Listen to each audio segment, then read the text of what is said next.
All right. Another week, another episode, another weekend of my team giving us too many talking points. But we'll come to that. This is what now? I don't even need to ask Keith anymore. It's episode 89. I'm John. I'm here with Isaac, Adrian, and Keith. How you guys doing? Good, man. Can't complain. Happy days. We've also got a very special guest today, Solomon Taiwo, ex-professional football player and now youth team coach. How you doing, bro? Oh, very good, guys. Good evening. Thanks for joining us. What we're going to do today, as always, you guys know when we have guests on, we like to delve into their story, into their journey. And as we always acknowledge, we're just fans in it. We're all on the outside. None of us have done a minute in the professional game. No. So when we can get someone who's been in the professional game to come in, we'd like to get their view. So we'll touch on that. Then we'll talk about Man United's continuing story today with a loss to Brighton. Arsenal's disappointing draw with Aston Villa. Disappointing. You started. Sorry. Everton's win at Spurs. Ipswich versus City. These managers won't learn. They will not learn. And Liverpool's last-minute smash and grab at Brentford. As well as the rest of the fixtures of the weekend. So, as I said, to our special guest, bro, how you doing? Oh, very good, thank you. Yeah? Very good. So look, I think we met a long time ago when we were younger, still playing football with all the friends around the area. And then one day I turned on the TV and saw you playing professionally. And I was like, rah, I used to play with that guy. So could you give us a bit of a story of your journey to professional game? And even those days where, we were, playing in Newcastle or whatever it is, were you in a youth team set up then, or did you go the kind of Lookman route where you were playing Sunday League? What was your journey into the professional game? So I was more non-league / academy / abroad / everything. Just literally trying to achieve a goal that you set in your mind and just dedicating yourself to it, really. And what, how young were you when you said, this is the goal I'm going for? I'm going to be a professional footballer. If you can remember. There's points where obviously you're going in school and teachers, not doubt, but you can tell they're like, they're trying, to be fair, they're probably trying to do what's right for the child because, the chances manage of you expectations. Which you have to do to a degree. So there was a point where you're almost fighting against them and you're like, listen, I'm going to do this, even if it's just to prove you wrong. Yes.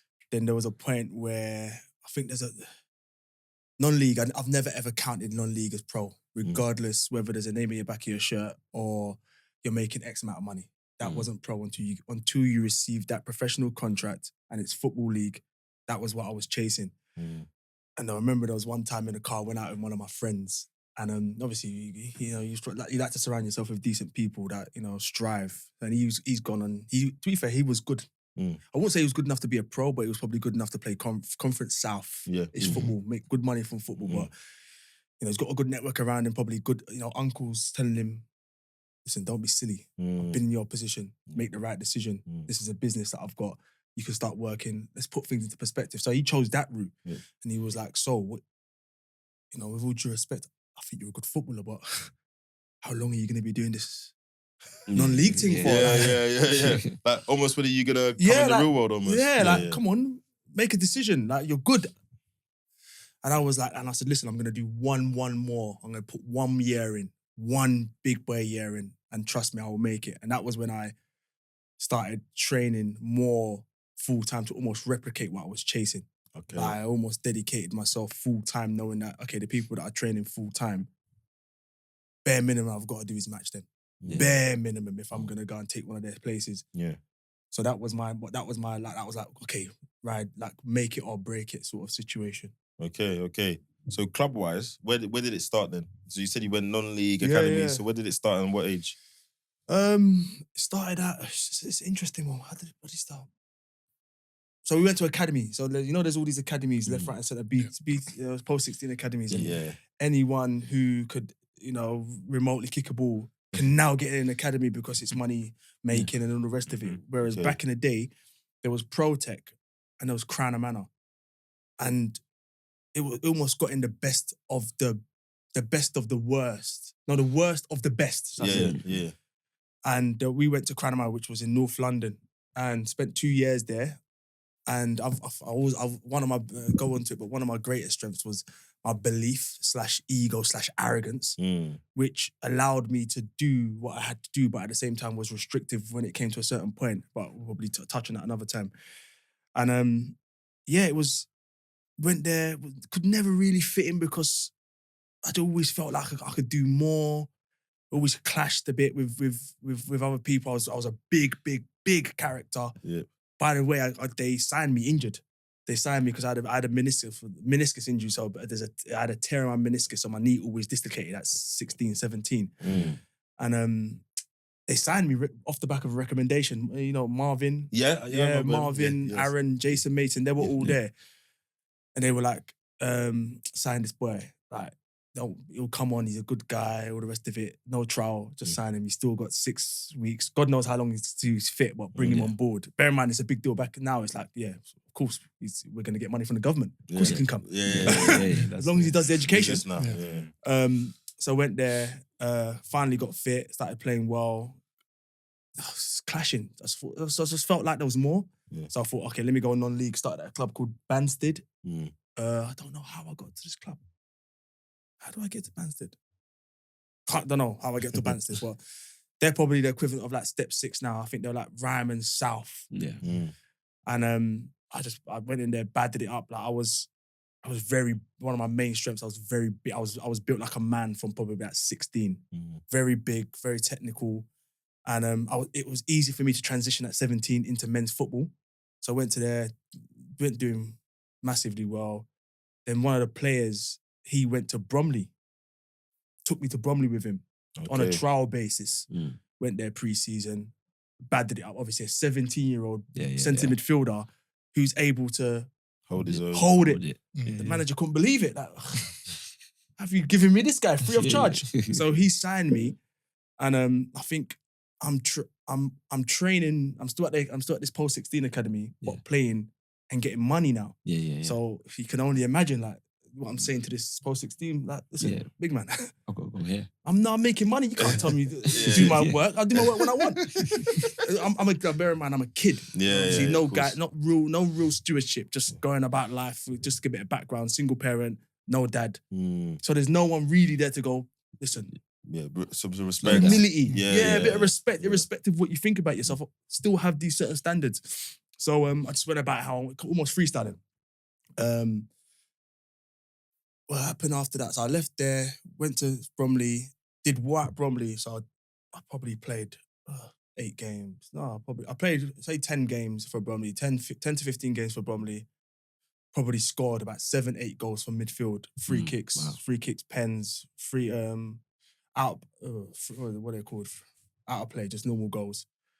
And I think we played Crystal Palace in a pre-season game. Scored a free kick against Crystal Palace, and apparently they wanted me. And then Bromley was like, we want you on a contract. Let's get you on a contract. Crystal Palace are interested. And obviously, like, again. But that was more about them crystallising their assets. So potentially Palace would have to pay. Yeah, but there's obviously a relationship between them and Palace. Okay. But again, young boy, like, doing what he's got to do by himself, thinking about things all negatively, chip on his shoulder. Nah, I'm not signing a contract. When you look back at it now, sometimes it is something. It's the process, right? Let's break the bread, innit? Like, you're actually going to make some bread from me, but I'm now going to go to a Premier League. And it's your return on investment on playing me and giving me that shot window. Yeah. So, and they would have probably put me on more money. Yeah. But my ego was like, nah, I don't need to. And obviously, everyone, you never, there was a stigma against it. It's stigma still there against agents. It's like, you don't need an agent, These times you need an agent. You need an agent, number one, to stop you from looking like a greedy footballer. Number two, you can focus completely on football. And you've got the club now who have, now it's in their best interest to almost be your agent as well. Because they want to make money. And also to that point you just made, to also tell you, listen, whatever you think going on here, this is the right thing to do. This is the best thing to do. This is it. So that's also, you need an agent for your own advice as well. And so this is the problem. And I ended up making a sideways movement to Tooting and Mitcham for £50 more. obviously inflation. Yeah. We're talking, that's probably £200. Yeah, maybe even now. £300 Yeah, now, now, given yeah. what's going on in the world. Mm. So they've put me on £50 more for a sideways step. It was just the wrong move. Like Oh, okay. completely the wrong move. I should have never ever done it. How soon did you realise it was a wrong move? Is it just in hindsight or I second knew game? No, I just knew that it wasn't the same environment. It was just, it was almost starting from the ground up. Like, Okay. yes, I was one of the better players, but I didn't have that. At the time I was a king at Bromley. Like, I was on all set pieces. I was on everything, and I left for £50 to like almost go and impress another team. When it was just a silly move. When you even look at it now, like, why leave and just stay for another year? Stay there for another year. Sign a contract. Yeah, be good. That was a wrong move. Then I went to I ended up begging this academy again. Back. Okay. Begging them to go back because they were sending boys to America. Yeah. They were sending the boys to America on a scholarship. So I'm probably about 19 now. Yeah. 18, 19, thinking, bloody hell, this football thing's not easy. Doubt. I wouldn't say I'm the most... I love football, but as a young boy, I always felt like academically I was okay. I always felt like I could do more than just football, but although football was my number one. So I thought, okay, let me tick 2 boxes. I love football. I want to be a footballer. I can get a degree. African household. Yeah. Listen, no one's gonna complain about that. Yeah. I'm gonna do my education. Yeah. She's almost kicking me out the door. So I went to America, went on trials. They absolutely loved me. Little did we all know, we had to do the SAT test. Oh, you know the SAT? yeah. Completely different to what we do here. Yeah. So it's what's the term? It's a multiple choice. Multiple choice. Yeah, it's a multiple choice. Yeah. And I'm sure it's negative marking as well. So if you get a question wrong, they take a point off as well. I don't know what the ins and outs of it is. All I know is that I had clubs, like honestly, it was wild. Like, see what you see on films. I had teams flying me out to campuses saying, this is where you got to be. They've got the captain selling me the dream. Got new managers recruiting coming. Like in America, when they say recruiting, that's what they mean. It was wild. And like there was a few boys that were getting love off the back of the impact that I made. Yeah. So everyone was like loving it. Yeah. And at that time, was there a thing of obviously you guys are English? The standard at that time, this is how many years ago? This is it. So you guys are English or a certain level above. This is it. We were looked at the English boys, the English boys. Then the SAT come. Drum roll. Everybody failed. Bar one. Everybody failed bar one. And Aaron, with respect to him, he probably wasn't the shining star. But he ended up being accepted into a decent college and got a full scholarship. Amazing. Off the back of that. Do you think they didn't emphasise how important that SAT was before you took the exam? They didn't. So you think if they had, might have... The guy that was probably organised it, he was also freestyling. He probably met somebody who said, I can do this. And he just quickly took it himself. Even when they were flying you out and doing all of this, they should have been, Listen, you're going to have to come with your academics. We went out there on the pretense that we were going for trials. And to be signed. And to be signed. Listen, you're going to go and play football, go and impress, and you guys will get full scholarships. We went out there for 4 weeks. We played for one random summer team. And we were cleaning a random stadium, like a facility, a sports facility, and doing work. Like we were working like dogs. Yeah. And I can't remember what state it is, but we were hot. Like, I don't burn. I don't burn, I don't tan, all that sort of stuff. My back was peeling, everything. Wow. It was a mess. Yeah. And I'm like, you lot have sold us a dream. Again, so bear in mind, I begged to come. So they're phoning saying, guys, I'm hearing that you guys are not pulling your weight. Obviously, I'm 19, thinking I could have been in England. I could have signed for God knows what club. I could have been on X amount of money. Yeah. I don't really need to be here. Yeah. And I've piped up. Listen, you guys sold us a dream. Looking back now, rude, like extremely rude. And they're going, if you don't want to be here, you can come home. And I've gone, yeah, okay, book my flight. You lot do me a favour. Because I'm thinking, because at this point, I think we all already failed the SAT. Okay, so you're thinking there's no reason for me to be here no more. Like, book my flight. Like, please, I don't have the money to book this flight, so please book it for me. So like, it was a wild situation. Went back. What happened? So I went back and I played for a few teams non-league, Windsor and Eton. think it was Windsor and Eton, and Sutton United, I see here. that was something just before. So I went to Windsor and Eton, and I went to another team, Chesham? Chesham. Yeah.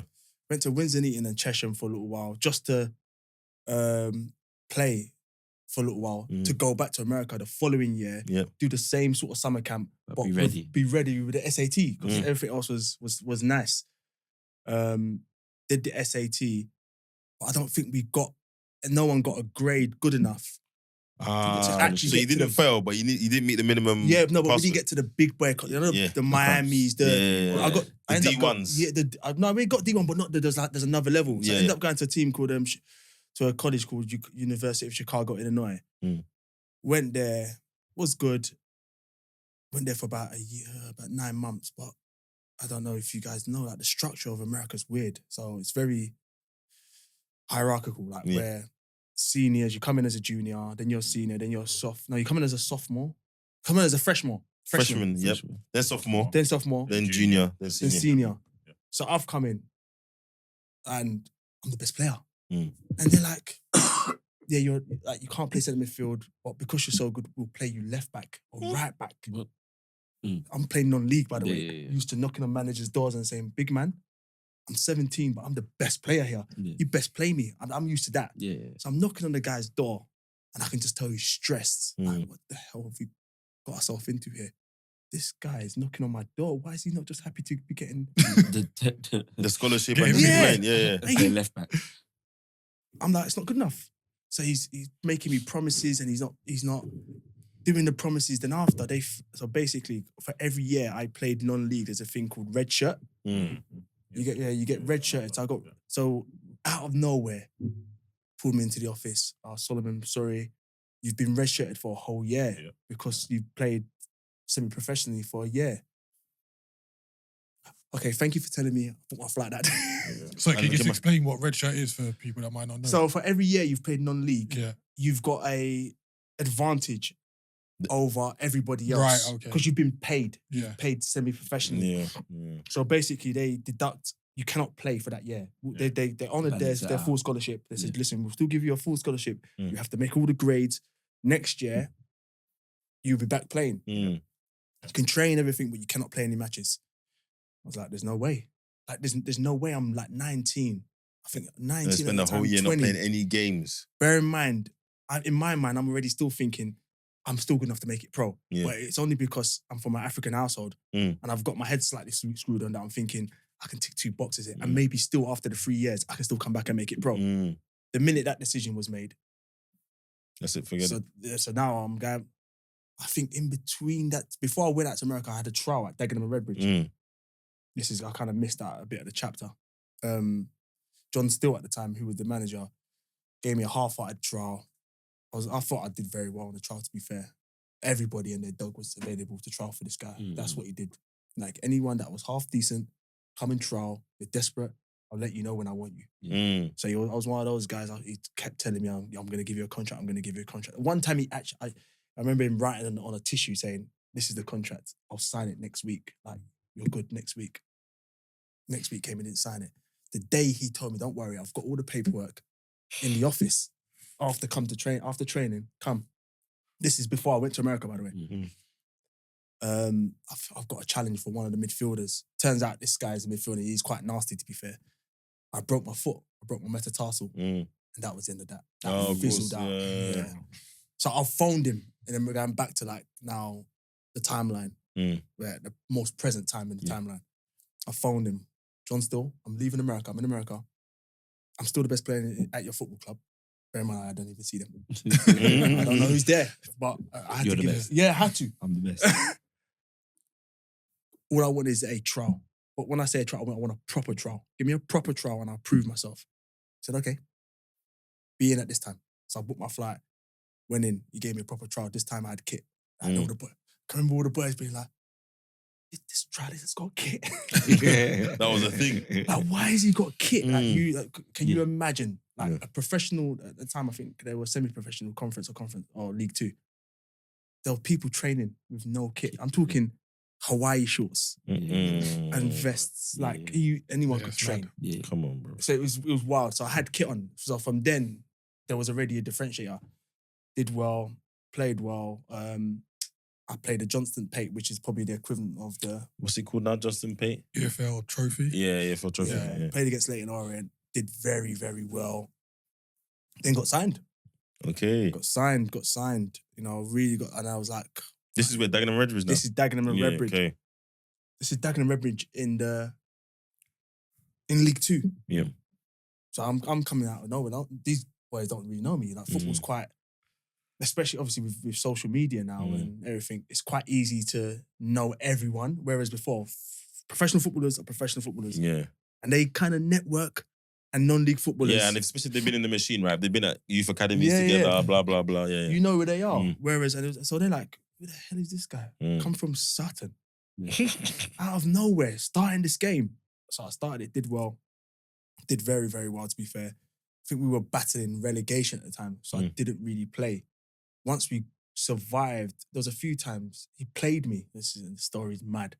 So the drive in me to do well was crazy because I know Dagenham Redbridge, in my mind, is a stepping stone. I finally got the platform to showcase myself. Finally. So he started me one game against Bradford. Now I'm starving. When I tell you, like, you guys will never understand how starving. I'm starving. So there's a I'll say it's maybe a 20-80 percentage challenge. Yeah. In the other player's favour. I was going to say, yeah. I've made it a 50-50. Yeah. Through determination. Because I've made that gap, I've come in like a steam train. Yeah. Like a steam train. I've absolutely wiped. It's a fair challenge. Yeah. But because I've done so much, Yeah. You get there. red card. Boom. That was my first start. Come off the pitch. How many minutes in? Because you know if it's first 20 reckon- minutes, it's bad. I reckon it's about 60. Okay. I think I started the game 60 minutes. I was doing well. Okay, fair. 60 minutes. At least you got to second half. You know, it's I not think the I best, but think I still. cost us the game. Yeah, I really? think I cost Oh, us you the guys game. lose? That's my next question. I Do you really guys can't lose? remember. I think I might have cost us the game, whether Yeah. we drew or lost. Either way, it wasn't Yeah. a good look. Yeah. So, like, a bit of context, if you're not injured or you're not playing at a professional football club, you work harder. Yeah. Like, the amount of running you do, I did while I was on the bench. on red card. It Yeah. was mad. I'm feeling so guilty thinking this guy's giving me a chance that I've been looking for. Like, finally, and this is how I repaid him.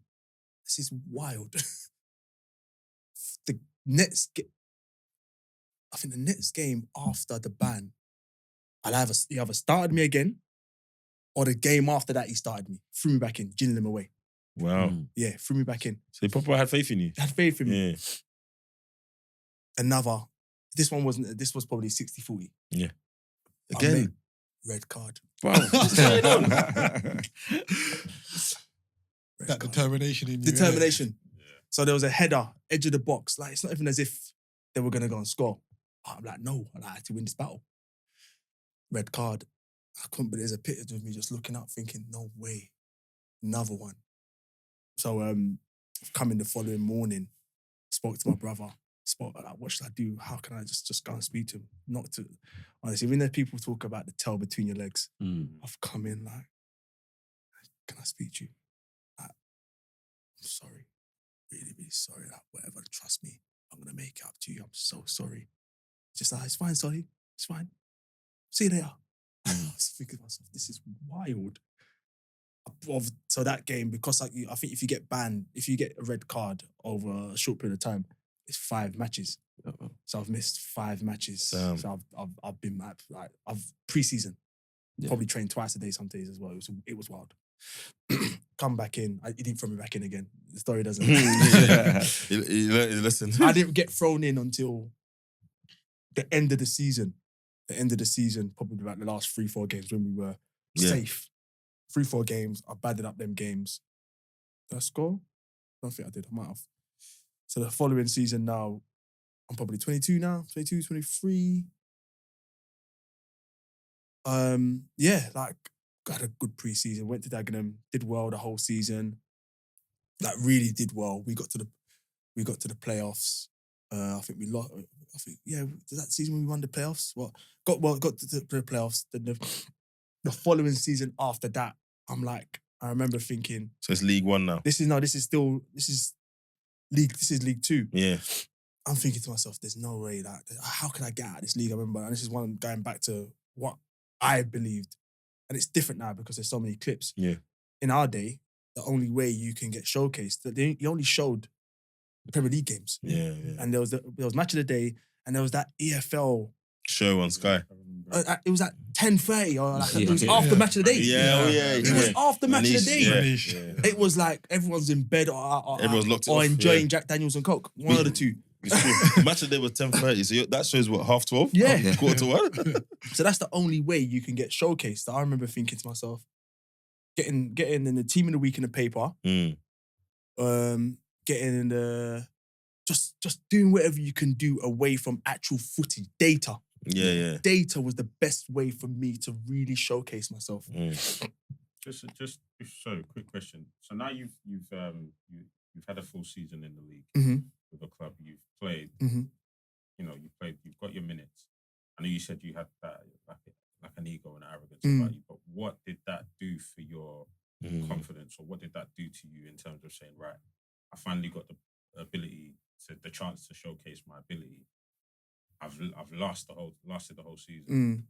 Like you said, you wanted to then kick on, but like, what did that season do for you in terms of your confidence? If anything, it almost did like you already know. Almost was it vindication almost? vindicate to a degree. I don't think it didn't, because Dagenham wasn't the most professional environment, and it was a platform, and you played a certain way, which wasn't ideal for me because I wanted to play football a certain way. But it was almost like, okay, it's serious. Like the difference between non-league and professional, the intensity for 3 points is tenfold. Really? It's tenfold. Like this non-league is, especially back then, no one was making that crazy money that they're making now. It's just a part-time thing. Whereas now, this is your job. No professional footballer at League 2 had another job. This is their job, and that club employs other people, which is their job. The intensity to win is a lot. The pressure to win is a lot. The relegation costs people their jobs. Yeah, and you feel that, and this is why I always say it's not like your talent at X League. It's not just transferable like that. Sometimes strikers can do it because they've got that innate instinct to score. But don't you dare tell me because you scored 50 goals in Ryman, you think you can just go and do it in League 2 or League 1. No, it might happen, but you've never felt that pressure yet. You've never even trained every single day. You haven't trained with other people that are also as passionate about as you are. You might not even, you just might be a good striker, but you're now going to go into a room where every single day you meet people and you have to train with people that want to play. Every single one of them want to play. It's intense. Man, I'm really trying to play in it. People don't come for banner. We want to play. And there are some players that just like accept their fate. And, Well, and this is where you get into the whole intensity in training, man are getting injured in training because people are really... That's it. 100%. Especially, and this is, kind of on a bit of a tangent. I'm very passionate about midfield because there's no other position on the pitch where you can directly impact your opposition. Like, I'm relying, as a centre-back, you're relying, my other centre-back, I'm relying on my striker playing well to impact him. A winger, you need the right back. Do you see what I'm saying? Whereas in centre midfield, it's me against you. My performance impacts you. One-on-one. It's one-on-one. It's chaos. Whereas the other positions is like, hey, have a good game for me. So I'm the best centre-back. All I can do, my performance is not impacted by the other. So you don't feel like wingers on the right back, so left winger on the right back, that one-on-one there? No, what I'm saying is that they're not going against each other unless they're going in corners, set pieces. Okay. They're not going against each other. A centre-back is going against a striker. Oh, yeah. A right-back is going against a winger. A centre midfielder is going against a centre midfielder. And that happens in training. And we're all fighting for one position. It's true.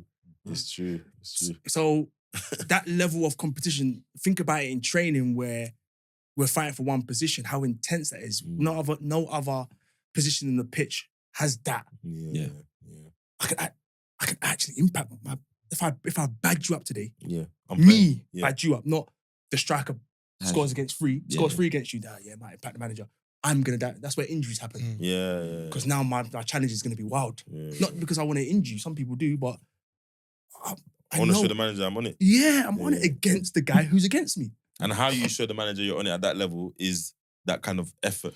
There's loads of ways, man. Yeah. There's loads of ways. How you, like, obviously, the older you get, this is where the mentorship comes in. Like, just the way you conduct yourself on a day-to-day. Being a good person, smiling, being positive, how you deal with the disappointment, what you do.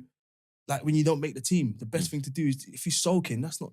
It's a team sport, innit? Yeah. It's a team sport. How you deal with that?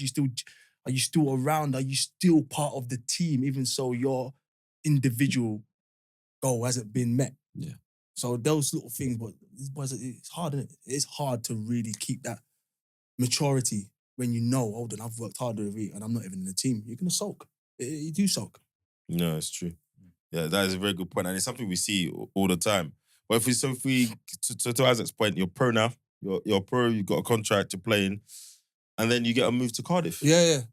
So basically, what happened in Cardiff? So I think Dagenham were kind of, they earmarked me as a player that they wanted to sell. Really, I got player of the month in 1 month, and I did well. I don't think I fully deserved it. If I'm going to be completely honest, I think I scored 2 goals.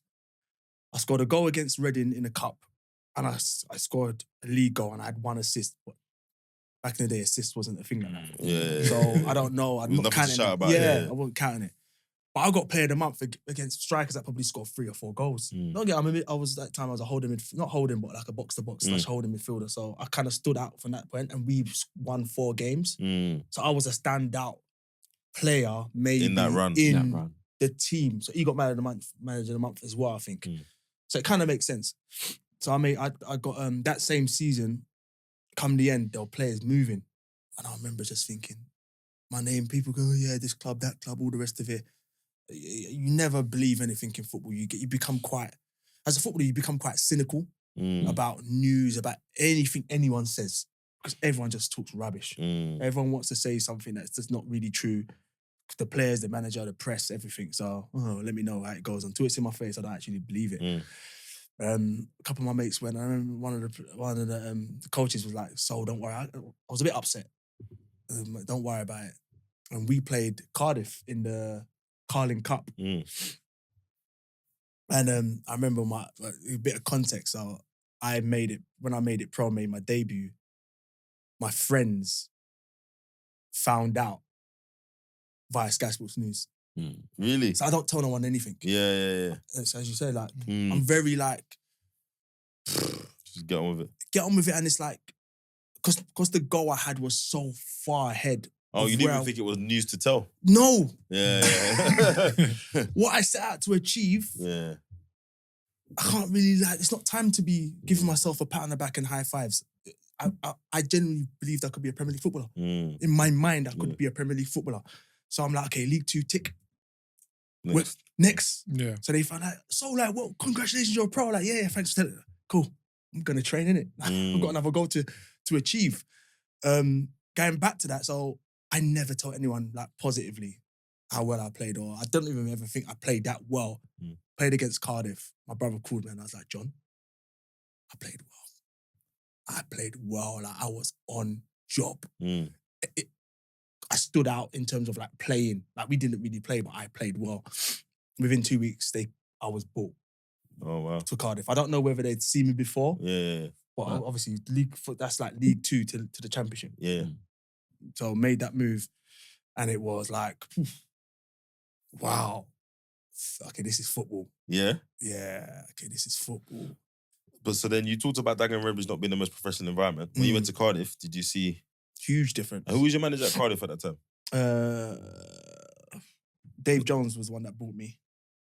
I thought you were going to say Neil Warnock, but maybe it wasn't there at that time. No. Yeah. It was before. Neil Walker was after. Was it Adams after or something? It was Malky Mackay after. Yeah. Malky Mackay, Scottish guy. Yeah. Scottish guy. Funny stories from that anyway. And it was a culture shock because, you know, give you a bit of context about Dagenham. It was more second balls, hook balls on, no real tactical. Lower league ball. Yeah, it was basically non-league football. Yeah. It was non-league football. There was a few teams that played. Oh, I remember Doncaster played really good football at that time. They played total. And it was just more percentage football. But you get hungry footballers, hungry young boys who are willing to do that better than the teams that want to play. We were man for man. Like when you think about man for man, like Bielsa does man for man. And you can, the toll it has on you. Yeah.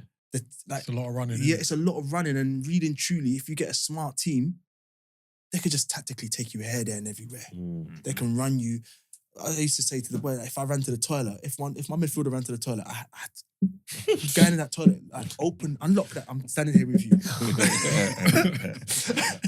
So it was very chaotic in that sense, and we played very predictably, but because we were so hungry.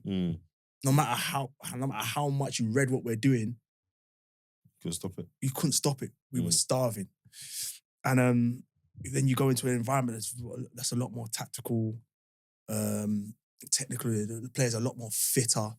You know, there's two elements of the game because, like I was saying to my friend today that you actually for Dagenham there was not much build-up play, so I never had to look for angles to get on the ball from the defender. Ever. What? Yeah, looking on the second ball. Yeah. Because the ball's always going over your head? Yeah. So imagine that's a complete rest period. Yeah. So take that into a team that I now have to lose my marker, get on the ball and have enough energy to probably do something productive. Yeah. And bear in mind, if you're... try and play forward, not just go back. Try to play forward. Yes. So my angle's got to be good to receive it. If my angle's not good, I've got to be strong enough and quick enough to make a good angle. When that element got brought into the game, I was like, I'm bloody tired. I'm tired because I've never had to work both ways. That took a hell of a lot. Then the confidence gets hit. Injuries I've always had injuries all throughout my life, just like random injuries. Wake up one day, my knee's hurting. Wake up another day, my groin's hurting. And people would think to themselves like, you joking? What are you doing away from football? Like, are you playing football? Have you got a motorbike? What's going on? Yeah. I'm like, genuinely, sometimes I just wake up and my knee will be swollen.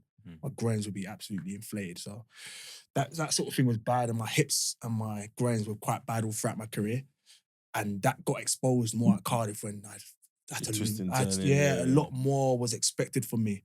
So that was a challenge. What happened? I tried to go on loan, got injured at the wrong time. I remember Bournemouth tried to come and watch me, got injured in a cup game. What else happened? Played well a couple of times. I think the following season, Malky Mackay came, and I was like, okay, I'm not gonna drink.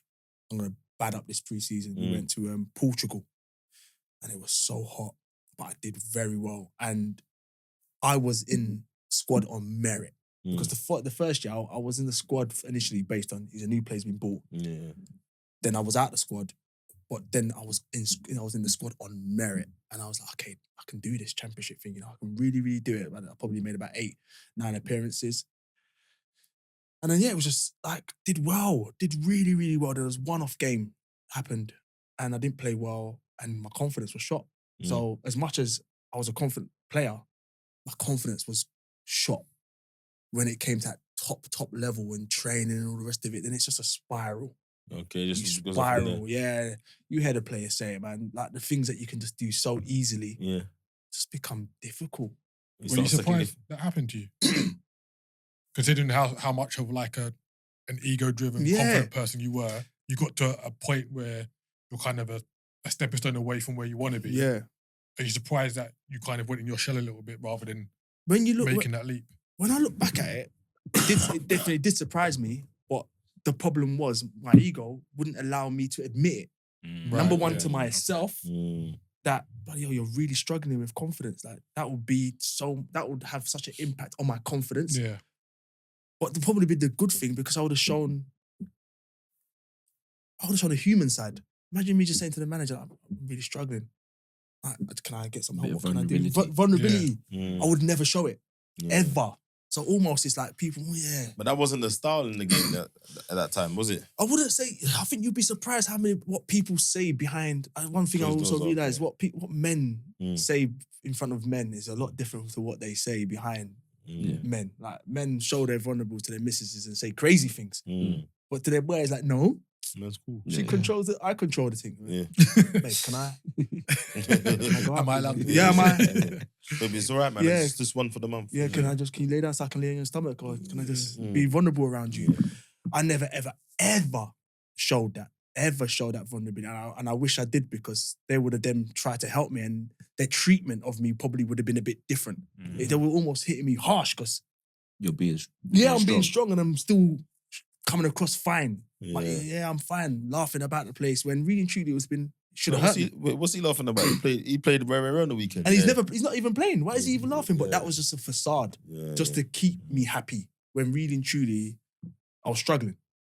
Is it that kind of that fake it till you make it kind Fake. of like you've made it, but you're showing that I belong here. Yeah. You're trying to show everyone. Not even belong. It's just protecting my confidence. Protecting my confidence, not allowing people to see me down when really and truly I had every right to be down. I weren't playing. Yeah.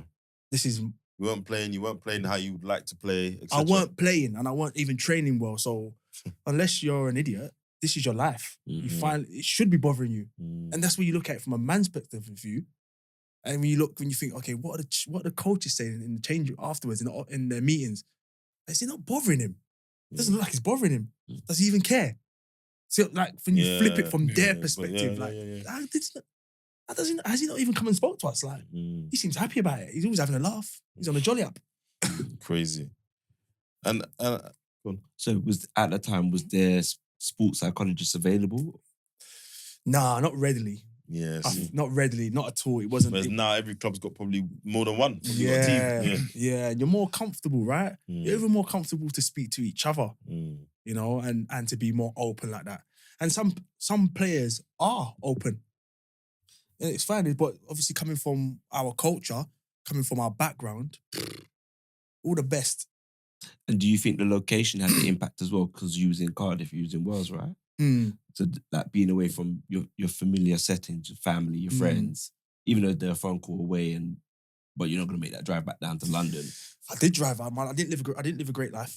I could have lived a much better life. I could have done a lot more things to help my situation prosper. Again, I was hiding behind false happiness when my main happiness was football. And I think you just got to continue making... The sacrifice never stops, right? And you see it with the players that have got hundreds and hundreds of Premier League caps. The sacrifice never stops. Yoga, food, employ this person to come and rob me, employ that person to come and prepare food for me. The sacrifice never stops. And the investment. The investment. And when it's not going right, well, you have to double down, right? You don't down tools and go, that makes me happy, bit of alcohol. You know, the little things that make men happy. Let me do that. Yeah, it's funny. He's talking about, Aubameyang talked about that recently. He said he got in a bad place. His mum was ill, all of this stuff. He said he just started drinking. Which is crazy for me to hear from someone that was at the elite part of the game. He was like, no, I was coming drinking every day. You just search for highs, right? You search for highs. You search because football makes you so happy. And when you're not happy, you have to be happy. So it's two extremes, essentially. Yeah, I've heard that a lot because like you get such an elation on the football pitch, you try and find it off the pitch in whatever medium. To try and match it? Yeah, to try and match it. And that's why a lot of people do spiral. This is it. And they whether it's girls, whether it's clubs, whether it's alcohol, whether it's gambling, whatever makes you feel that level of success. Yeah.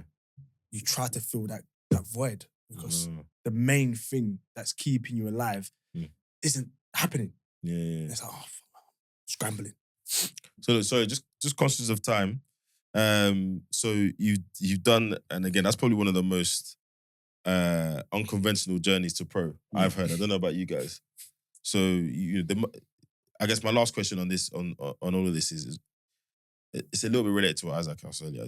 When you finally made it pro, well, I think you've already said this. You didn't really feel anything. You didn't tell your boys because as far as you're concerned, making it pro wasn't a goal. Making it to the top of the game was the goal. Getting to the Premier League was the goal. Okay. All right. So you have your time at Cardiff. I can see you go to Dagenham Redbridge on loan. You do some time at Leyton Orient. I just tried to Google your red card. There was a red card at Leyton Orient, right? Yeah, it came up. And the FA held it up. You tried to appeal it. The FA held it up.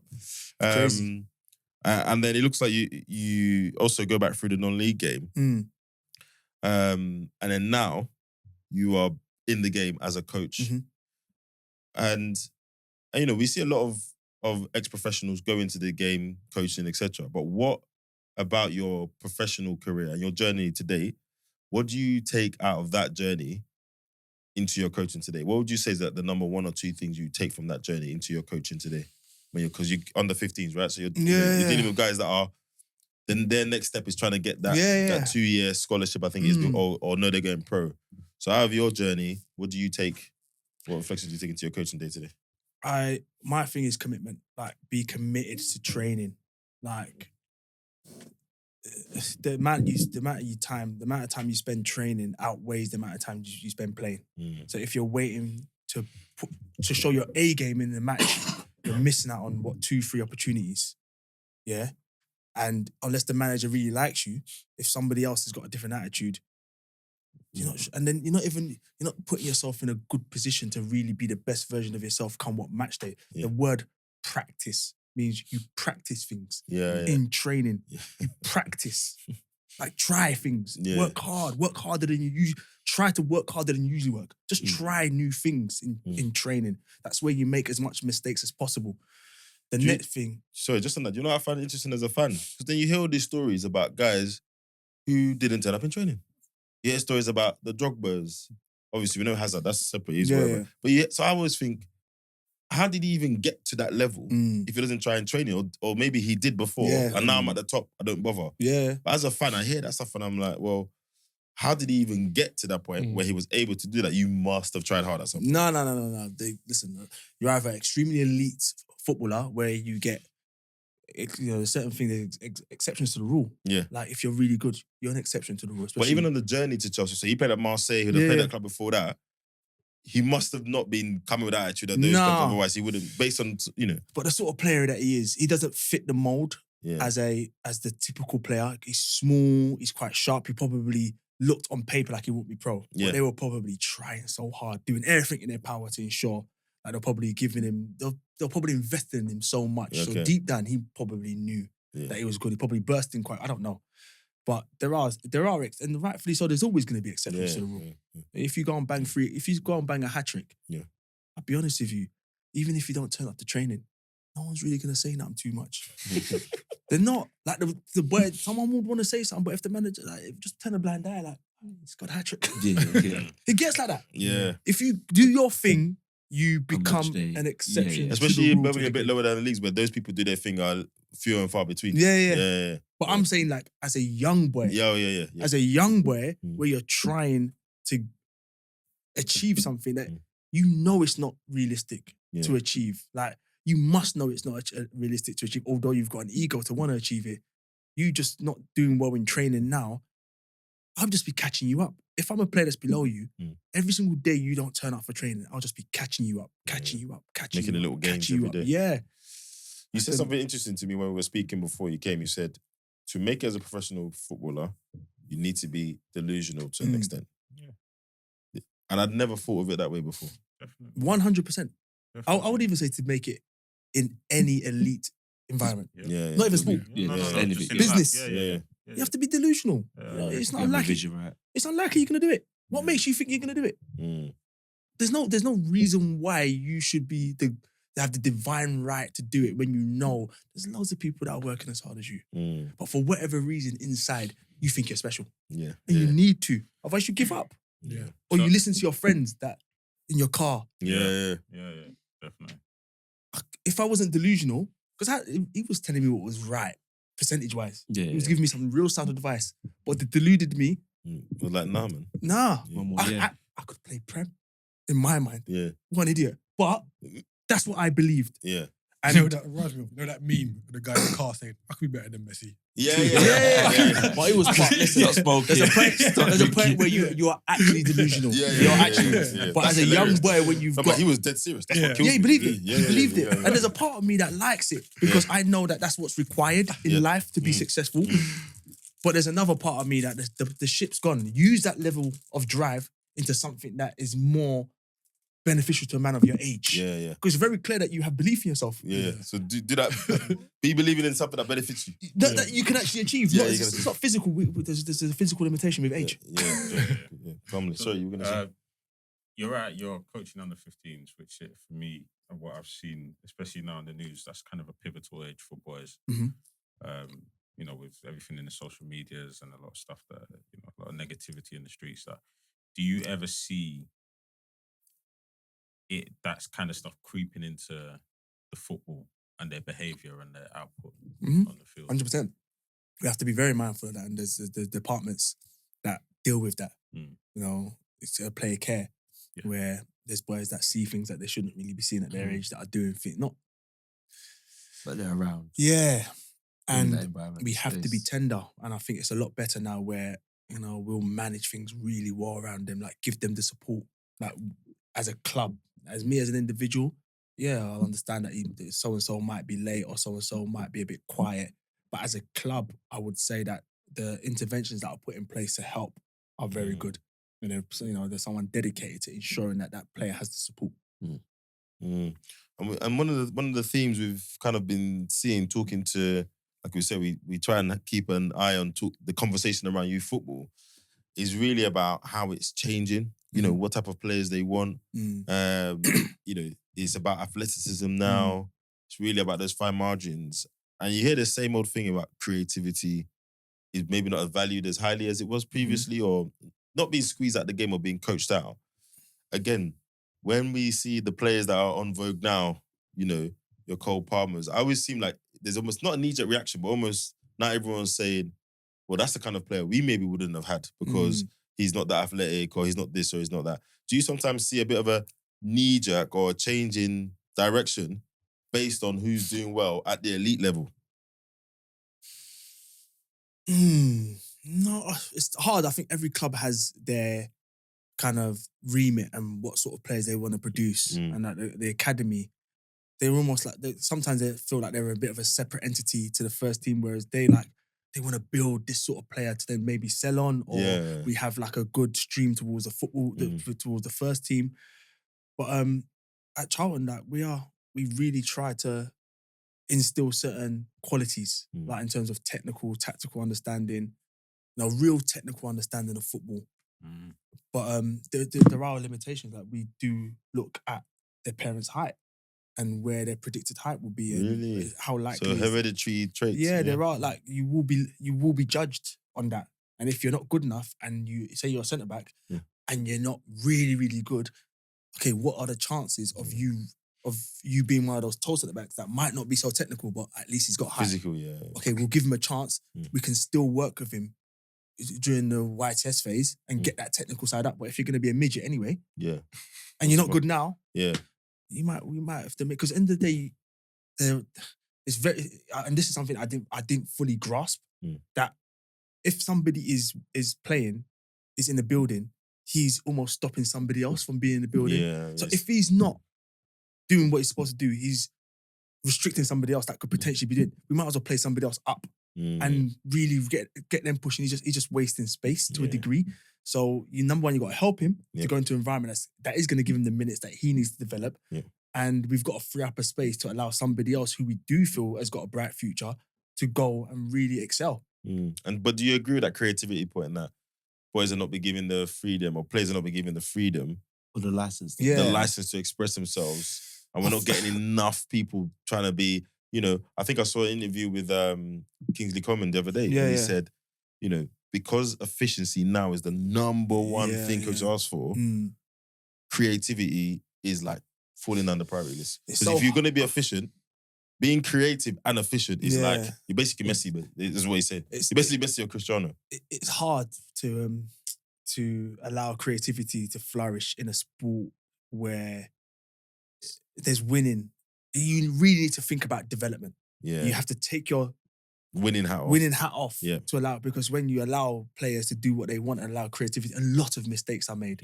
And it's an emotive sport, right? You've got to be strong enough to understand through all the parents that are watching you, other coaches that are watching you, that may be judging you. You've got to be really strong to understand, I am allowing this situation to be chaotic. I'm allowing mistakes to happen because I know 2 years down the line, I'm going to see creativity. I'm not going to stump that, because it's quite easy to give them all the answers, right? But if you give them all the answers, how are they going to find out solutions for situations that a coach can never foresee? So there is that element. I even struggle with that. I really struggle with that lack of structure and that lack of simple, because especially as a centre midfielder, simplicity is bliss. And that's how you make it. As a winger, and I think sometimes if you've got a winger as a coach, because the way you coach is often how you played or who you like. You do get coaches that have never played, so they probably base it on what they want it to be like. But I base my coaching on efficiency and obviously allowing you to be skillful, but be skillful when you need to be skillful. Be efficient with your energy, so when you are in a position where you need to do what you are actually on the pitch to do, you can actually do that. You know what I'm saying? So a striker, be efficient, so when you're in front of the goal, you ain't wasted your energy trying to hold 5 man off or doing mad skills. So when you let the shot off, you're tired. That doesn't or you can't think straight, or you don't make the right decision because you're tired. Because you're tired. Pass it off, make an angle, get it. Now you've got a bit more energy. Now that shot's going to be a bit more crisp. Like, that is what we actually are judging you on. Like a centre back, why are you doing all these random runs forward? You can't recover into the position where that's your job, by the way. But again, you want to create the new John Stones. You want somebody that can step out, and if they step out, they're going to make mistakes, and there's going to be gaping holes. We might lose 3-0. But we're trying to develop this young boy, and you have to take off your winning hat, which is hard. Super interesting.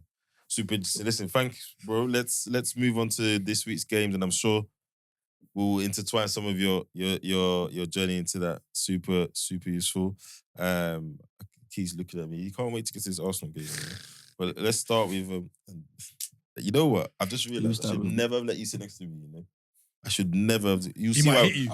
Bro, see when the Arsenal game comes on, yeah? We shouldn't have done that. But let's start with where are we gonna start? Let's start with the Manchester United game. Let's start with the Manchester United game. I mean, these guys never failed to shock me.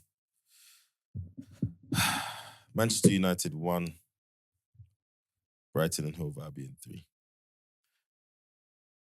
I don't think I ever remember people going to Old Trafford and not caring.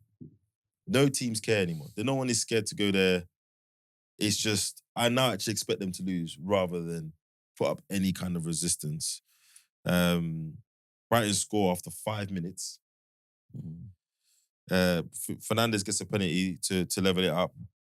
And then Brighton scored 2 goals in 15 minutes to round it up. Matoma and Rutter. Did any of you guys see this game? I didn't see the game, but I saw the goals. I watched the game. Yeah. Man United they're just easy to play against. Or play through. And that was going to be my second point. So when you say play against, you're talking about what? Duels, physicality, effort? Yeah, I think if you watch the tape of their games, you can know where to exploit. Pockets to pick up. And it's like, and they don't really adapt in game as well. Like, and I know Another could be blamed for the last 2 goals. But even before then, they've got a soft underbelly, as people would say. And then when it comes to playing through, so the formation, there's a lot of gaps. So all the 11 Prem games they've played that I've watched, there's a lot of space in behind, and if they miss the press, the team gets through so easy, and that winger or midfielder's got 10 to 15 yards around him. So that's why I mean, like, playing through. And then the other issue that he's having at the moment is his combination in midfield. So who does he play next to each other? So he goes with Ugarte and Mainu. I think Mainu will be better in a 10 for them with the license to roam, but then he's got no legs in the midfield to kind of support that. So then he drops Bruno back, but then Bruno's a bit too attacking. So that's the issue at the moment that I see with them. I think the centre-backs are good enough. I don't think there's an issue with the centre-backs. I don't know, man. Euro's last 2 games. No, but when I mean good enough, they're good enough to do the individual role. That in terms of you think Amorim wants them to do in that formation? Yeah. Okay. But then, as a result of the formation, they get pulled out and they get stretched and stuff like that. Okay. So in terms of like their actual job, so the bigger picture is not functioning in a way and it exposes them. So that's my issue with them. And then obviously the strikers are not Yeah. Then you got Rashford on his kind of sabbatical. Yeah, of course. So, like, what did you... There's a lot going on at United. There's a lot going on. There's just two. There's a tactical element. There's a psychological element. There's a physical element. There's just every element that's going on. And it's just like, the one thing I would say is that Amorim has shot himself in the leg by refuse. Like, Change the formation, right? And now if he does, he's lost respect. And as you said, the formation, I feel it's a pre-season formation. You need pre-season. Yeah. And you need personnel. And it's just not working. It's just not working. Wouldn't he get some respect if he changed it and it worked? Because everything in football, does it work? Did it work? He's made certain statements. He's basically said, if I change my statement, I'm done. You might as well sack me, basically. Yeah, I'm down on this sword. He's really down. And he put his head in the he guillotine. went above and beyond to make that statement, and he was like, "You've put yourself in a corner that no one forced you to be in." Inexperience, man. Because you get grace being a new manager, don't you? Yeah, and now it's like, big man, you can tell that your wing backs are not giving you the width that's required. Like, it's not gonna work, and your legs in midfield. The players, the 210s that they're playing, they have to stay in the central area in order to make up for the bodies. Yeah. So the wing backs have to be the width, but they ain't got the energy for that. Yeah. So you've got no width. And then when you do have width, as you said, the centre backs are having to get dragged left, right. So it's just a lot, man. And I think he killed himself by taking the job in January. Like so soon. Yeah. They should have stuck. They should have stuck with UTH. Or no, let Ten Hag go. Keep Van Nistelrooy in. Let him play the system that he's playing, because it was pretty much the same as Ten Hag's system. With the players that they've got, they brought in for Ten Hag's system. Yeah. Just say, look, right, Ruud, you're gonna keep us afloat until the summer window.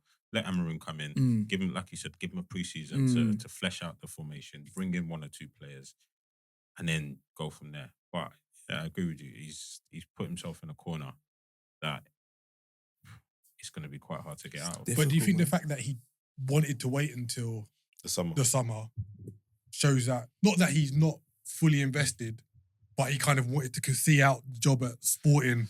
Well, because when Man United come knocking, you don't say, yeah, but give me till summertime. But have Man United still got that value like that where they come knocking? I don't know. Well, I think they do. I think they do. And I think that goes to one of the psychological problems. Yeah. The players still have, the club need to realise you're not that club no more. Yeah. And stop using money to convince yourself you're that club. Yeah. Pay players according to your league position or your previous year or where you are, and get the right players in play. Yeah, you can't pay players to hopefully play in a position in the league. You can't. Good. Casemiro's never gonna be. He's not that sort of player. Man United are in a dogfight. Yeah, they're in a relegation dogfight without relegation footballers. Yeah, they're in problems. Yeah. No, it's mad. And seeing Man United at 13th and being good value for it. It's not that they've got a game in hand. No, they're on a six. And actually, listen, you got teams below them. So Man United are 13th on the same points as Spurs. As West Ham. Sorry, both played 22 games. Spurs are 2 points behind them, 22nd, and then you've got Everton. 16th on 20 points. Yeah. And bear in mind, Everton have changed their manager. Yep. And they got a game in hand. And if Spurs change their manager, there'll be a much bigger impact to their results than Amorim has made with Man United. Yeah, so there's 2 clubs that could potentially bypass. Yeah. So now we're talking 15th. Yeah. Or 16th. Yeah. West Ham changed their manager too as well. Yeah. 17th. Yeah. Relegation. It's an unbelievable story. Brighton, good result for them. Do we look into that result favourably for Brighton, or is that they've just come up against the poor United? Well, I think so, because before they won midweek, they hadn't won in like 9 games. Yeah. So now they've got 2 back-to-back wins.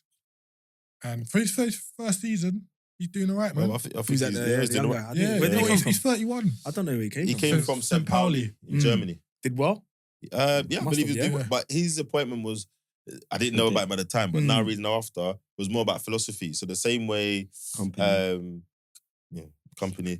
De Zerbi. No, De Zerbi. Who's the Germany coach now? German national coach. Yeah, German national coach. Nagelsmann. Yeah. So when Nagelsmann was doing his thing, we were hearing about him and the way he played. So his team wasn't necessarily set they alight, but they liked their approach. I think it was the same with him.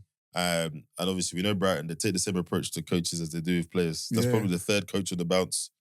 Well, we knew about Potter, but I didn't really know about De Zerbi before he came here, etc. So yeah, he's doing well. 3-1 in a way. Matoma seems to be not the same Matoma last couple of that breakout season, but after injuries, he's now affecting games. Wrote a new thesis. Who? All the defenders read the last one. He said he's done a new PhD, yeah? He's done another one. He's dribbling thesis. But yeah, another shocking result for Manchester United at the theatre of dreams.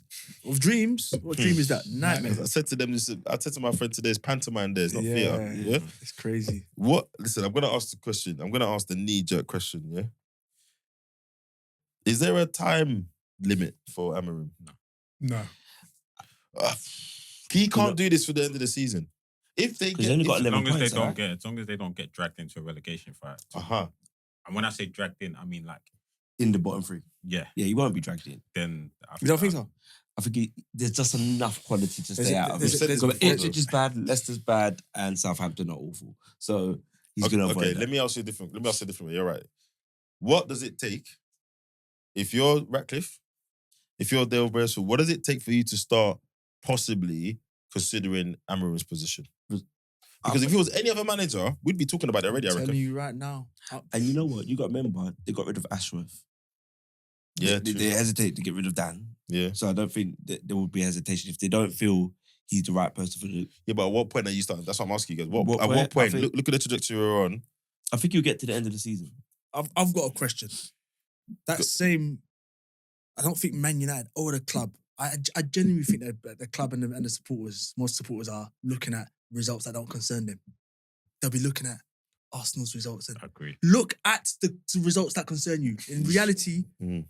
and the club, and that is probably why they're losing games. Yeah. You're not looking at that. You have to accept where you are And then work on that. and work on that. This and is our arena. that takes a lot of Let's just beat humility. these guys around Yeah. us. When you're on 300 Remember bags. those days? When we had to go through that. I've asked, it was to Arsenal. Liverpool, what? We had to go through that under Kenny and Roy Hodgson. Yeah. Mate. And we had to accept that, like you said, accept where you are. Look at the players that you can attract. Not stop trying to attract these big names With money. with money. Like you said, because that money, all that's doing, you're papering over the cracks. Just Well, accept. that last Marcus Rashford contract was criminal. Yeah. He wasn't playing at that level to get that kind of weight of contract. That was a legacy thing. Like, you're Rashford, you're a local boy, etc. And interesting you say that about Liverpool. I was talking to a Liverpool fan yesterday. He said, listen, I'm going to enjoy this.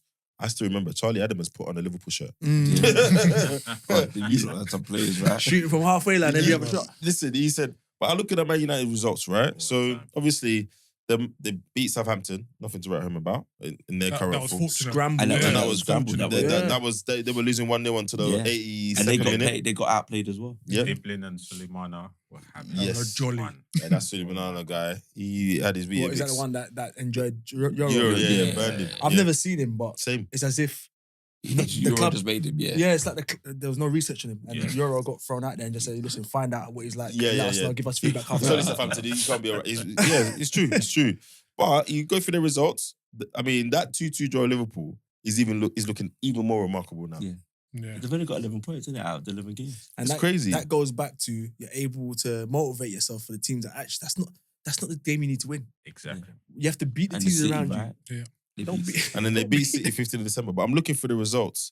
And it's just lost. And that's why I asked the question, because anyone else, you're on problem. I mean, it's really bad. I think anyone else, you're really being questioned about. Obviously, he's just joined. He's been there 2.5 months. But if this carries on, if they carry on losing 3 games, winning 1 game, losing 3 games, winning 1 game, I don't know how his position is in question. If they finish, Do you want to say why they shouldn't question his position? Because then all that does is that feeds into the thought that they Yeah. are a bigger club Yeah. and they're in a position that they shouldn't be. Amorim, give him time. I think they need to give him time. Let him just see out the end of the season. Because if they get rid of him, they're going to bring someone else in. The problem's going to persist.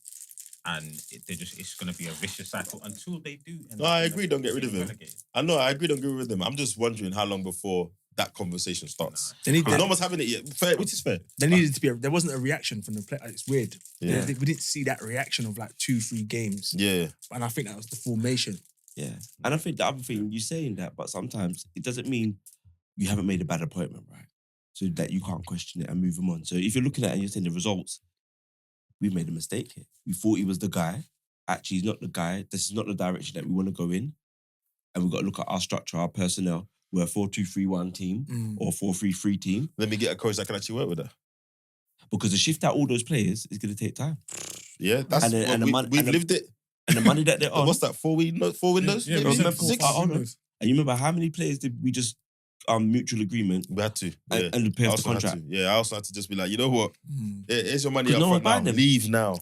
No one was buying them. Yeah, it's true. It's true. So thank God for Saudi League that Casemiro is going to get. If it wasn't for Saudi League, Casemiro will enjoy 350 for another 2-3 years. Yeah, he would just chill. He would absolutely chill. Crazy, criminal. All right, cool. Now, the game that Keith really wanted to talk about.